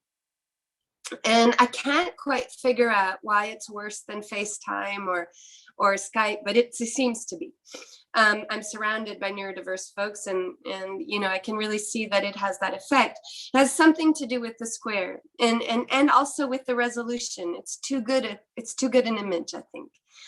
But over the past 16, 17 months of Zoom, so many other modes of infrafacing have emerged. And that's sort of an example of the creativity of the medium, that without naming the practices we're involved in, I think we're always inventing and being part of an invention of other ways of entering into them. And so there's always this uneasiness that occurs. And this is probably something to remember always about the digital, that the platforms that we use are mediations always. I mean, their code that is organized through protocols that have decided where perception is going to take place, or where attention is going to be located, or how an entry is going to happen. And to trouble that is extremely difficult. It's what we tried to do over the last 4 years with the 3D process seed bank. And it's certainly what many people are trying to do in so many different platforms now. But I think, again, the hacking into the interface is always happening, and to have the courage of responding to the unformedness of that gesture is very important, I think. Maybe I could just ask something. I mean, I guess with I have your book here, The Politics of Touch, and I guess therefore, I guess the question of kind of this disembodied environment is kind of a crucial one to you. Actually, I find strangely Zoom actually quite productive. I not that I'm religious, but I was brought up in a Benedictine monastery, and I'm used to the concept of the confession, and I find this a really interesting concept, because there's this screen, and it's kind of like I'm confessing. Is there someone there or not? I don't know, but it allows me to sort of open up in a way that I never had imagined before, and I actually find it quite productive. But I think there's obviously a question that for someone who is for whom touch is a kind of is a quintessential part of your outlook on life, and the way that the pandemic really challenged that in many ways. Do we need to kind of rethink a politics of touch in the light of the pandemic? I guess that's the question. Yeah. Yeah, early on in the pandemic, people kept emailing me that question. And I kept thinking, how am I supposed to know? It's my first pandemic. But a year and a bit in, it's a very, very interesting question. I'll tell you, I've been involved for a couple of years with a movement that is called Protactile. And Protactile is a movement, I write about it in my most recent book, but it's a movement that was started, invented, and is being invented by deaf-blind folk. And the folks you might want to search for, John Lee Clark is one of them. I came across it through John's work. And Protactile is really everything I said today, I could have said about Protactile and have perhaps said it. Protactile is a movement that is at its wit's end with the mediation of the of the intervener. So for those of you who are in any way familiar with deaf-blindness, deaf-blindness has been organized in the world as needing intervention. And the intervention, the person who has been paid is called an intervener. The intervener is understood to be the category of sense of the world. So if you're deaf-blind and you need to do something, you have an intervener who gives you the world. They explain the world to you. They describe the world to you. They describe the space to you. They mediate. What else to say? John Lee Clark and others have begun to work on a language without mediation. And this language is protactile. And it's fascinating. You can watch it on YouTube. It's a language of touch that occurs between two or more people. If it's between more people, it occurs often in a circle, so that you're touching someone and they're touching someone and they're touching someone and so on. And what is happening is that the body of the other person is activating language, which is to say that that if I am working with your body, I'm using your body to move language. I'm moving your limbs. I'm not tapping on your body to make words. I'm using your body, and so on. And so this form of touch, which John calls metatactility, he's very adamant that it isn't reducible to something we already know as touch, which is to say it's not content production, it's relation. It's not reducible to a sign, it's indexical. And so, what the pandemic, I think, has taught us is different depending, obviously, on where we are and what we have access to.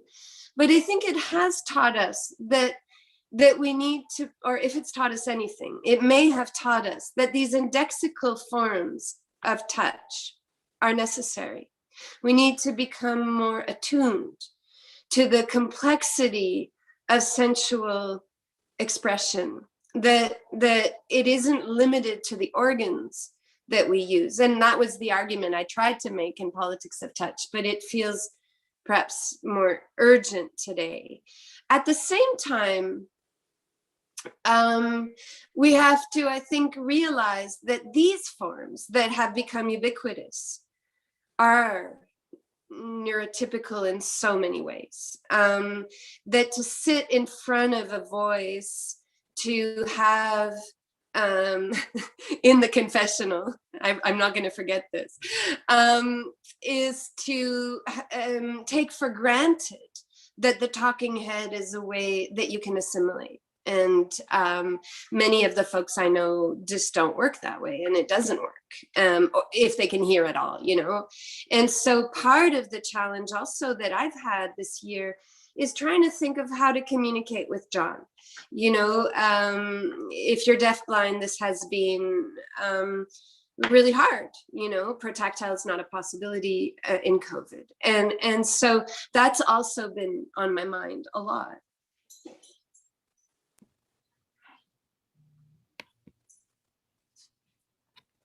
I've got a personal question, Erin, that I would love to ask you, but in the absence, I would encourage everyone to come.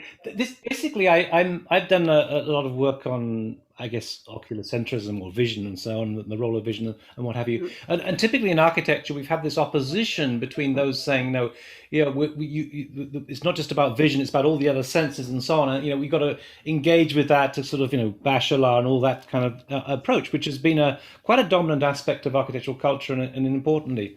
But it always struck me that maybe this division of the senses is a little bit problematic. And I guess I've always been influenced by how, you know, the role of ideation, in other words, the role of ideas in conveying those other senses. And I was struck in particular by a comment that Freud makes in his book of jokes about how you identify with someone in a joke, you know, and it's like someone slipping over a banana skin, you know, very visceral act in some way. And his comment is that you put yourself in the position of that person, evoking bodily memories about what it is to slip up and so on. And therefore, to my mind, vision it's not in opposition to those things. It works together with all the question of touch. Absolutely. Oh, it's so great that you say that. Absolutely. And you know, early on, I mean, John Lee Clark, I encountered him through his poetry, and I wrote something, and then I sent it to him saying, you know, I hope I have, you know, done justice to your work. And what I was worried about was that I had spoken about what he did as deaf blind vision. And I thought, you know, maybe this is like politically incorrect or something. You know, like before I publish it, I better find out. And John said to me, thank you for understanding that the organ of vision is not the eye. And I think John would agree with you 100,000%. And I'll give you also, I mean, please, everybody, Google John Lee Clark. He's amazing. But I'll give you another little anecdote, which I think will really resonate with what you're saying. So a lot of the work, you know, in For Pragmatics of the Useless, I actually talk about this in terms of architecture, because John talks about what deafblind architecture might look like. And John and I have talked a lot about the Three Ecologies Institute, and very much what Marina was asking as well, like what kinds of modes of pedagogy could work, and what are we talking about in terms of architecture. And I've been incredibly troubled by how the environmental architecture, the solar apparatus of these off-grid houses is completely ableist and completely unreadable by someone who's deafblind. I mean, there are real issues around everything, it turns out. And so I was talking to John about, you know, how we might think of this architecture. And at the time I was learning how to make rugs. And I said to John, you know, I'm making these rugs, and I'm just wondering, like, are rugs interesting in person? John and my relationship has always been done over email. And if I did meet John, we'd have a lot of trouble communicating because I don't speak protactile. So, you know, so we're having this conversation, and you know, it's going from English to Braille, and from Braille to English back to me. And John said, yes, Erin, the rugs are really important for us. He said, because the biggest problem architects have is that they create spaces without information. And he said, for example, if I have a room and the door is open, that space is completely without information. I need the door to be closed because then I know it's a door.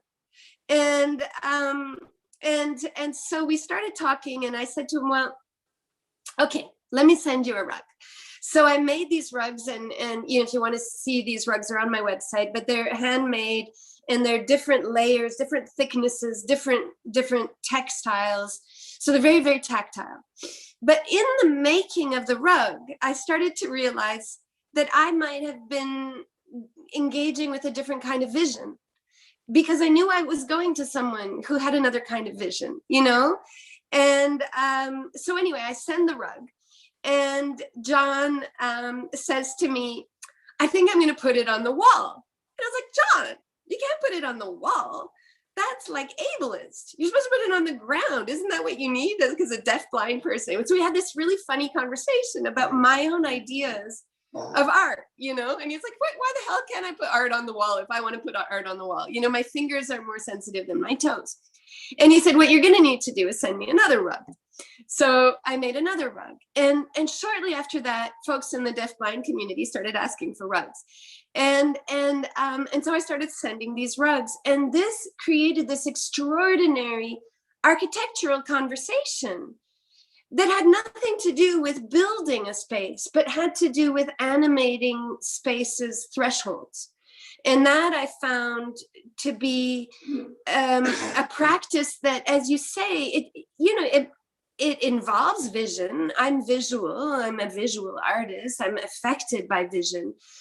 But it is something that produces worlds through touch. And John, if you go and look at John's work, or you go to my website, you'll see what he's written about it. And it's really interesting because John's writing moves it back into the visual realm. But you know, there's a twist. But anyway, so yes, absolutely, yes. Yeah. And I should say that I've always been really frustrated by those kinds of accounts in architecture that suddenly want to build a sensing building. And I think, but every building is sensing. Like, why would you build a sensing building?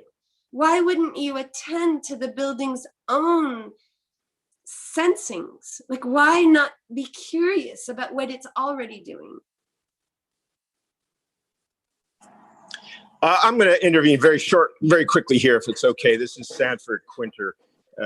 Again, blind. I'm blind deaf, it seems, because my phone will not permit those streams. But let me first say that I want to ask Erin about something that had an amazing impact on me that I encountered in one of her books. I can't remember the title right now, but it was in the first chapter in which you treated. Oh yes, I was going to say, first of all, you are a fresh face, a fresh voice, a wonderful spring breeze coming through this field, and I am a stale, old white, droner. But I want to say I 100% agree. That's one thing I wanted to say. I 100% agree with what you just said. I feel it's an incredible urgency. Nobody's going to listen to me. I'm really thankful that you just basically said that. So I'm going to go back now to the question, which leads from that, and that is, you introduced me in a strange way, a way that was frankly volcanic in my own ability, if you like, to communicate something that I've been trying to communicate for 30 years. And it was your invocation of the work of Daniel Stern. Now, I happen to have Daniel Stern's books, at home on my bookshelf. I had never read them until I read your piece. And the reason I have them is because my wife is an analyst, and what it has to do is his work is singular in its ability to. I'm being heard, right? Yeah, in its ability to to depict, to I don't know what the word is here, but to produce this incredible access to the emergence, shall we say, the emergence of organized sentience in a biological substrate, which is really to say what happens in those first months in which a child is actually beginning to develop connections and relations to the world. This is an incredibly critical matrix that if we do not understand it, if we do not include it as an underlying feature of how we approach, I mean, this talking about ocular centrism, et cetera. Honestly, I was part of that game 30, 40 years ago, and including the publication of Panofsky. It's nonsense. It just leads to the most familiar places because it doesn't get to the foundational things. I mean, Panofsky certainly had it, I would say, as did all of the Germans coming out of the 20s and 30s because of their connections to Helmholtz and to a lot of the thinkers, especially in various aspects of the emerging psychology universe as it was being theorized in its foundations, obviously Freud as well.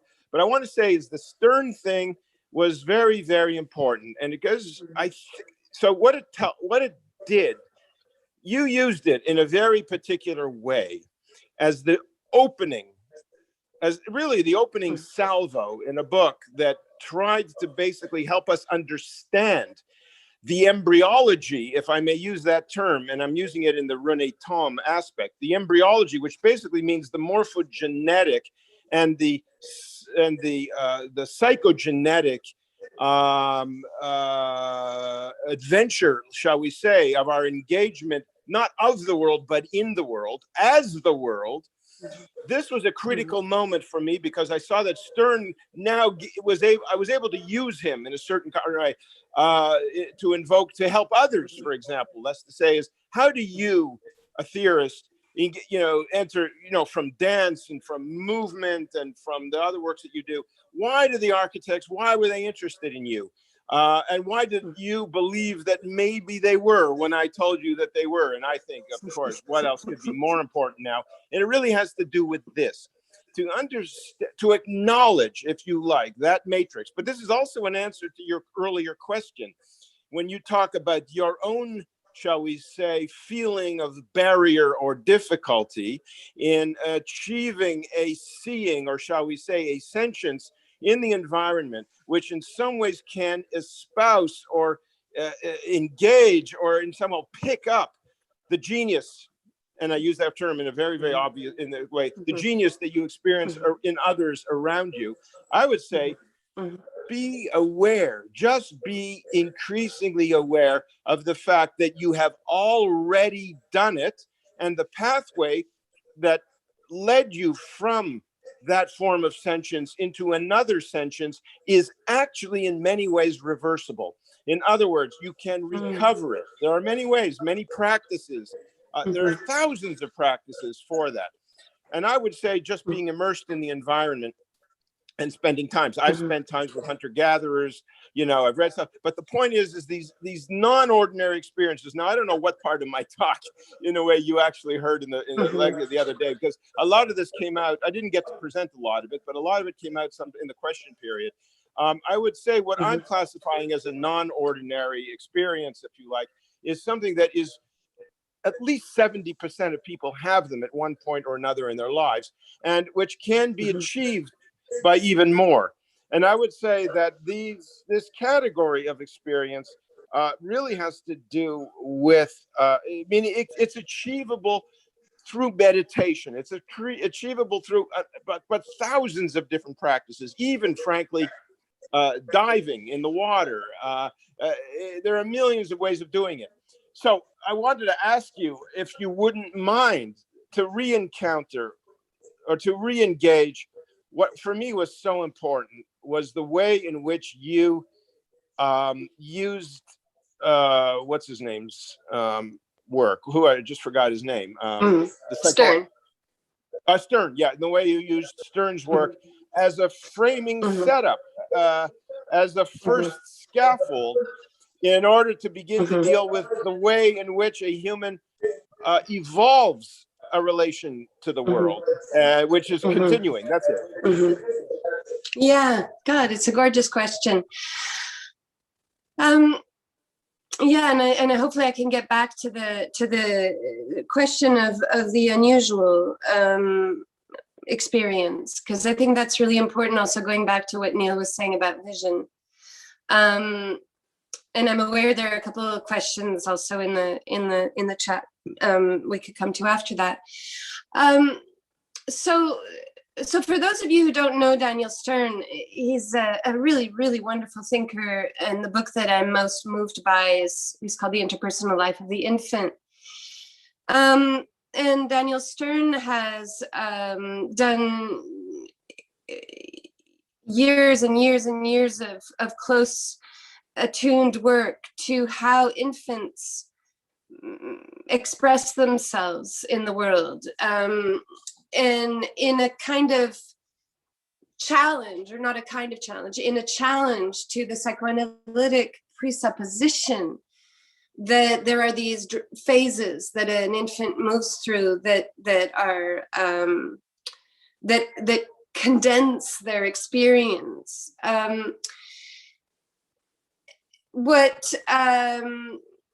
What I found so amazing in Stern, and I continue to find amazing in Stern, is his incredibly astute account of rhythm. What Stern does is he watches the mother and child. They are actually mothers. This could be a father, but in Stern's case, the mother and child. And he becomes curious in the holding of the mother and child, in the rocking. He becomes aware that it is not a movement of the mother organizing the child, but rather a reciprocal attunement of mother and child that produces a thirdness. So there isn't a mediation in this encounter, to go to the vocabulary that I was trying to address today, that something is being born of that encounter. And what the child has access to, what the infant has access to, is an environment of perception that is more undifferentiated in most cases than that of the parent. Because as we age, our perception becomes more categorized. And so when we go and we talk about these unusual experiences, I view them not as you were saying, Sanford, I view them as ways in which we reconnect to the uncategorization of perception. You know, we're educated into perceiving less. That's what education does. It organizes perception, and you know, that's not all bad. As autistics has said to me in the past, their extraordinary field perception makes it really hard to cross a road because they can't see the cars. So seeing the cars is very helpful for crossing the road. And being able to choose one word over another is very helpful in order to create a sentence. But I think what Stern brings us is this recognition of this complexity, of this amodality of experience, that in the very first instance, we are not separating senses out. That's not what's happening. Later on, we'll make sense of sensation by separating them out, and we'll organize touch to have to do with hands or skin, and we'll organize vision to have to do with eyes, and we'll organize hearing to have to do with ears, and so on. And we'll limit in that way where the figure of the body is in the world, and we'll organize a body world separation through that, and that will allow us to culture nature, and so on and so on.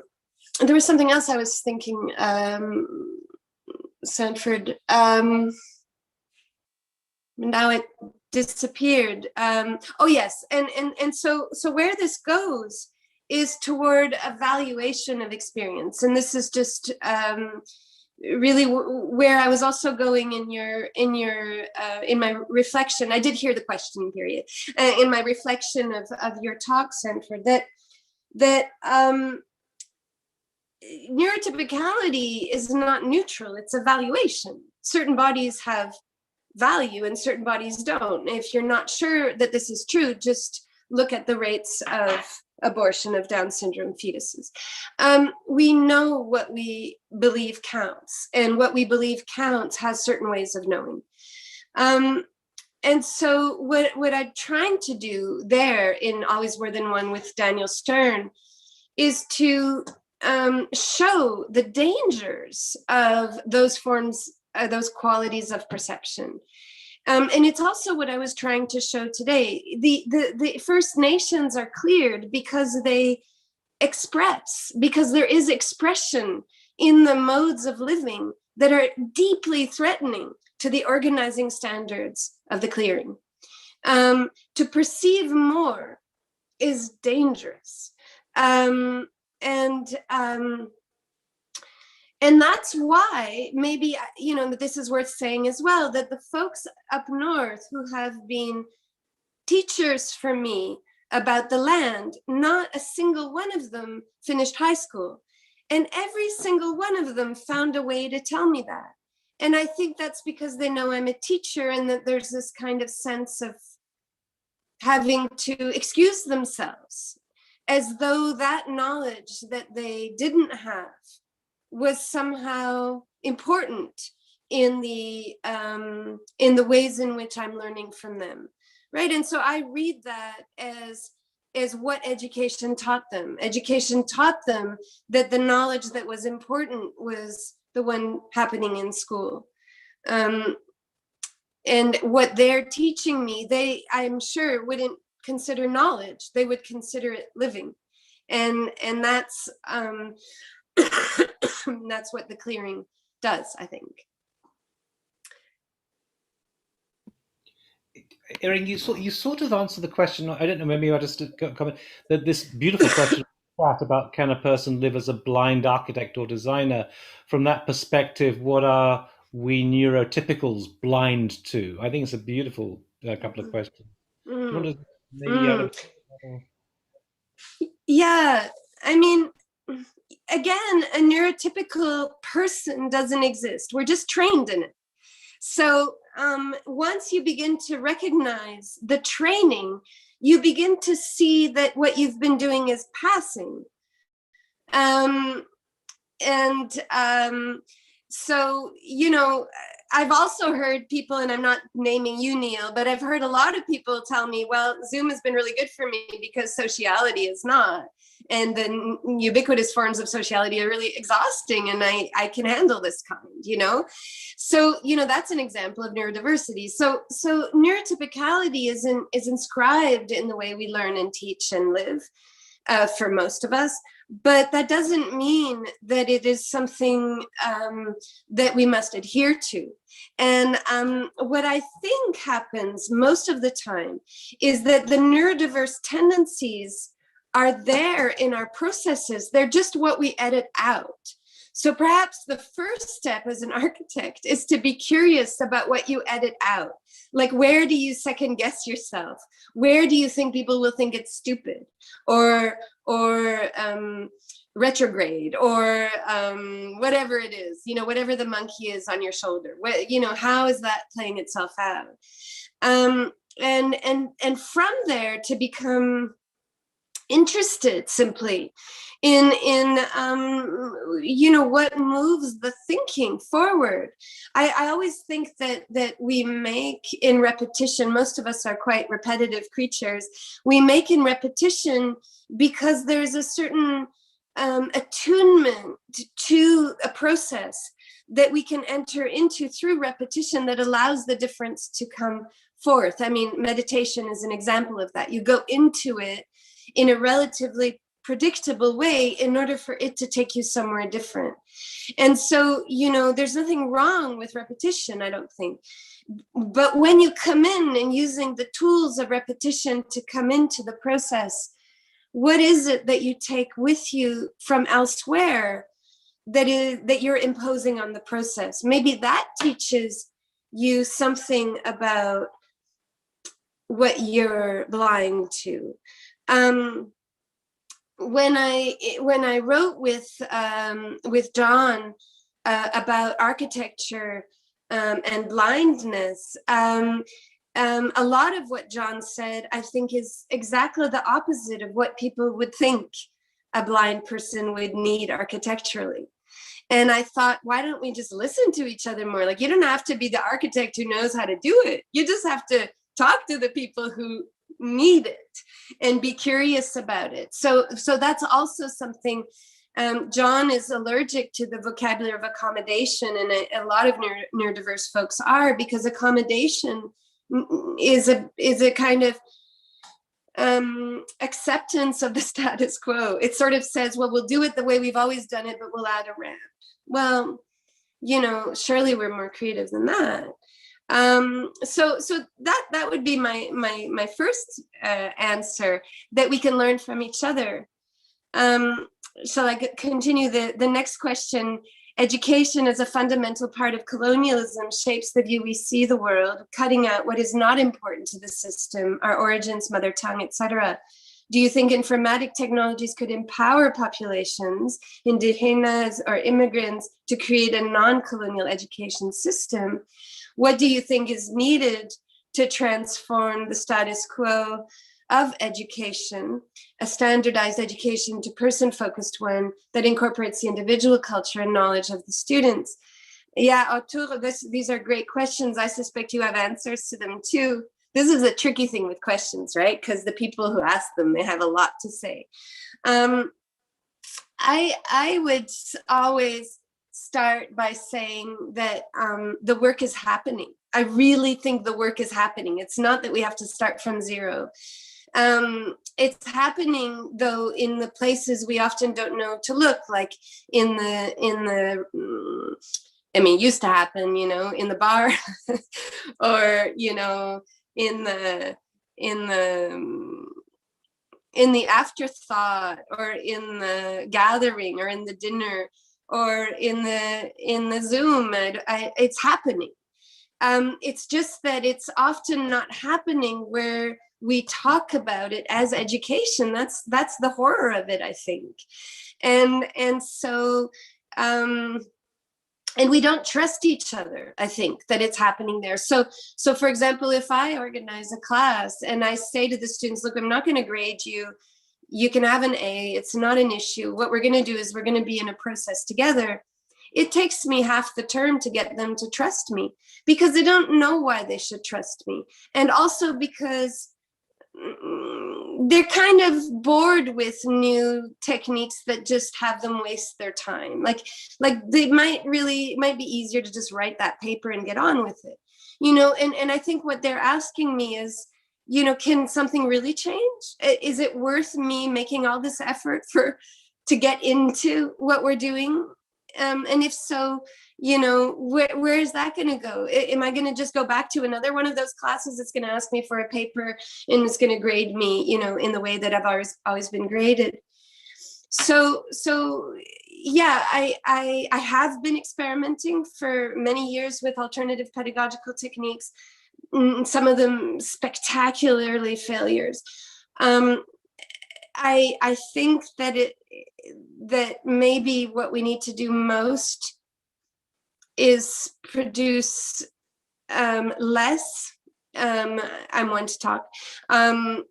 Produce less in the sense of be less concerned about turning what we're doing into a product, which is not to say that we shouldn't do that. I like writing. I'm not saying we shouldn't do that. I'm just saying that, if I use a very concrete example, my students are always making artwork. And sometimes I think you don't need to make another artwork. Like, just go back to the one you already made. Like, maybe it needs more work, maybe. But the problem is then if they do that they won't have a second exhibition, and they need a second exhibition, because if they don't have a second exhibition, they're afraid they're not going to have a third exhibition. And so the world tumults us into this production, which gives us so little time to listen to each other. So, what I'm suggesting is also kind of hard. I guess the last thing I would say on that, other than my usual response, which is we need to do it together, is that I think the people who have privilege need to be doing a hell of a lot more work. I think those of us who have the financial means and the voice and whatever it is that gave us that privilege, we need to be taking risks. And the horrific thing is that people become more afraid of risk the more they have. Because somehow, now that they have the mortgage, they think they have to be straight in order to pay the mortgage. It makes no sense. And then they want the people who have nothing to take all the risks. So those of us who have what we need to be willing to lose it more, I think. And that's also hard work. Erin, do you have time for one more question? We feel we've gone over time. So Marina has a question to ask. Marina, with you. Yes, thank you again. And yes, more than a question, it's a thought that, or a comment about, there is a comment on YouTube from Danny Mas who says that architecture needs more people like Erin.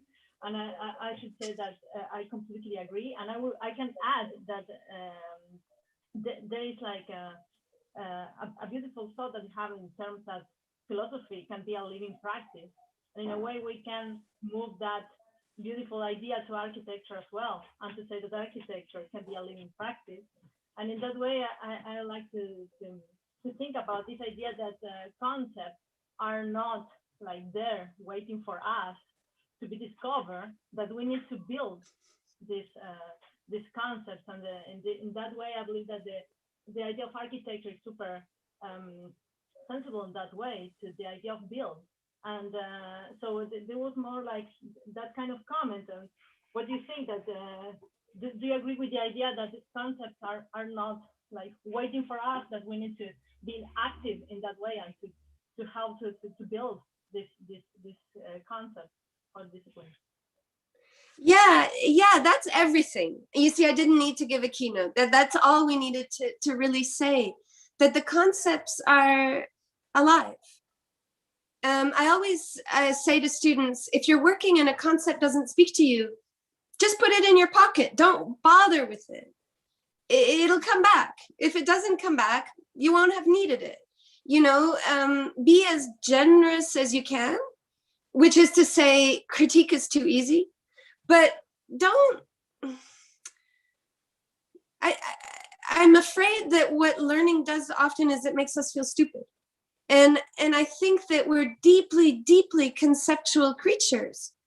You know, when we look out of our windows and we see a shade of green, that's a conceptual thing, right? It's an engagement with difference. It's a complexity at work, you know, and some of us will have the appetite to go down that road in a linguistic sense, like I do.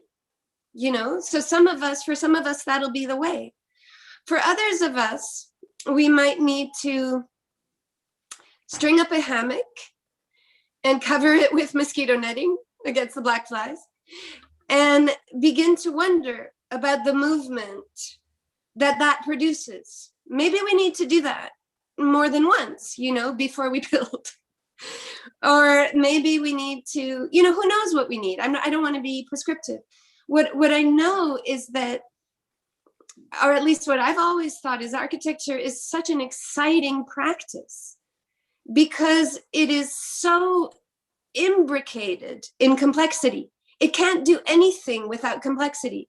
It's involved in wind, it's involved in sun, it's involved in earth, it's involved in matter, it's involved in movement, it's involved in concepts.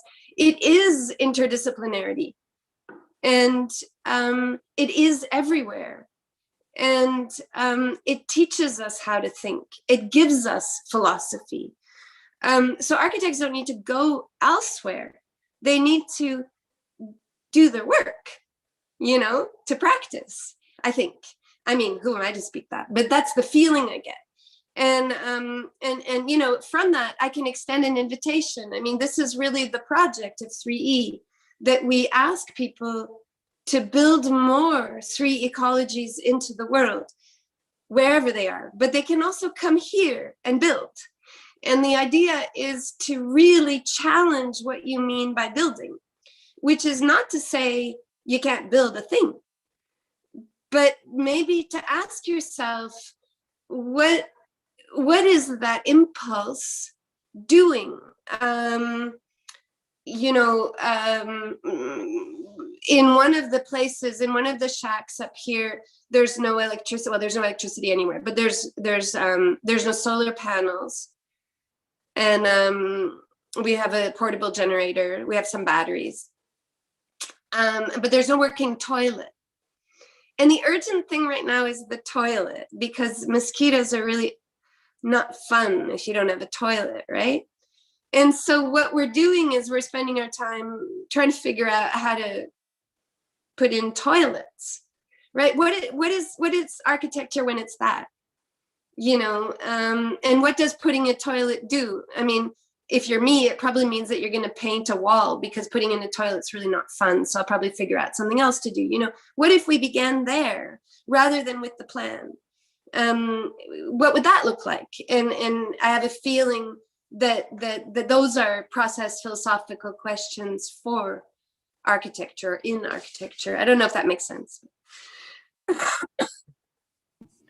That makes complete sense. I feel that we should try and wrap things up now. It's been great, but I must say that I think that, I mean, just to say, I think we need more people like you, Erin, in architecture, and I think that's a, you know, it's a very important point that people are making, not only to remind us of some of these kind of questions you're addressing, but also to destabilize this kind of cozy view we have. You know, that's been my kind of point the whole time, is that that interface, and I think it's the dynamism of the interface, is precisely what we need to keep alive. And I think this discussion today has been a kind of articulation of that interface in a really beautiful way. So I would like to just thank you for contributing so much, such a rich dialogue. I'd also like to thank the people who were involved in the questions and things, and a few questions we didn't get to answer. It's been a very, very dynamic, and a kind of like a, you've kind of brought things to life in a very beautiful way.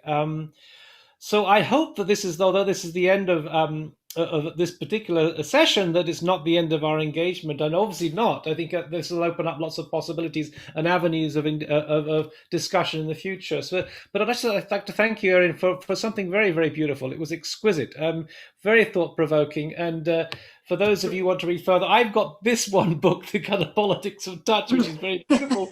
But I'm sure there's more on the way. Thank you so much. Thank you. It's really been an honor, and I always wish when I leave these events that I could hear more about what moves you to ask these questions. So I'm always there to be in conversation.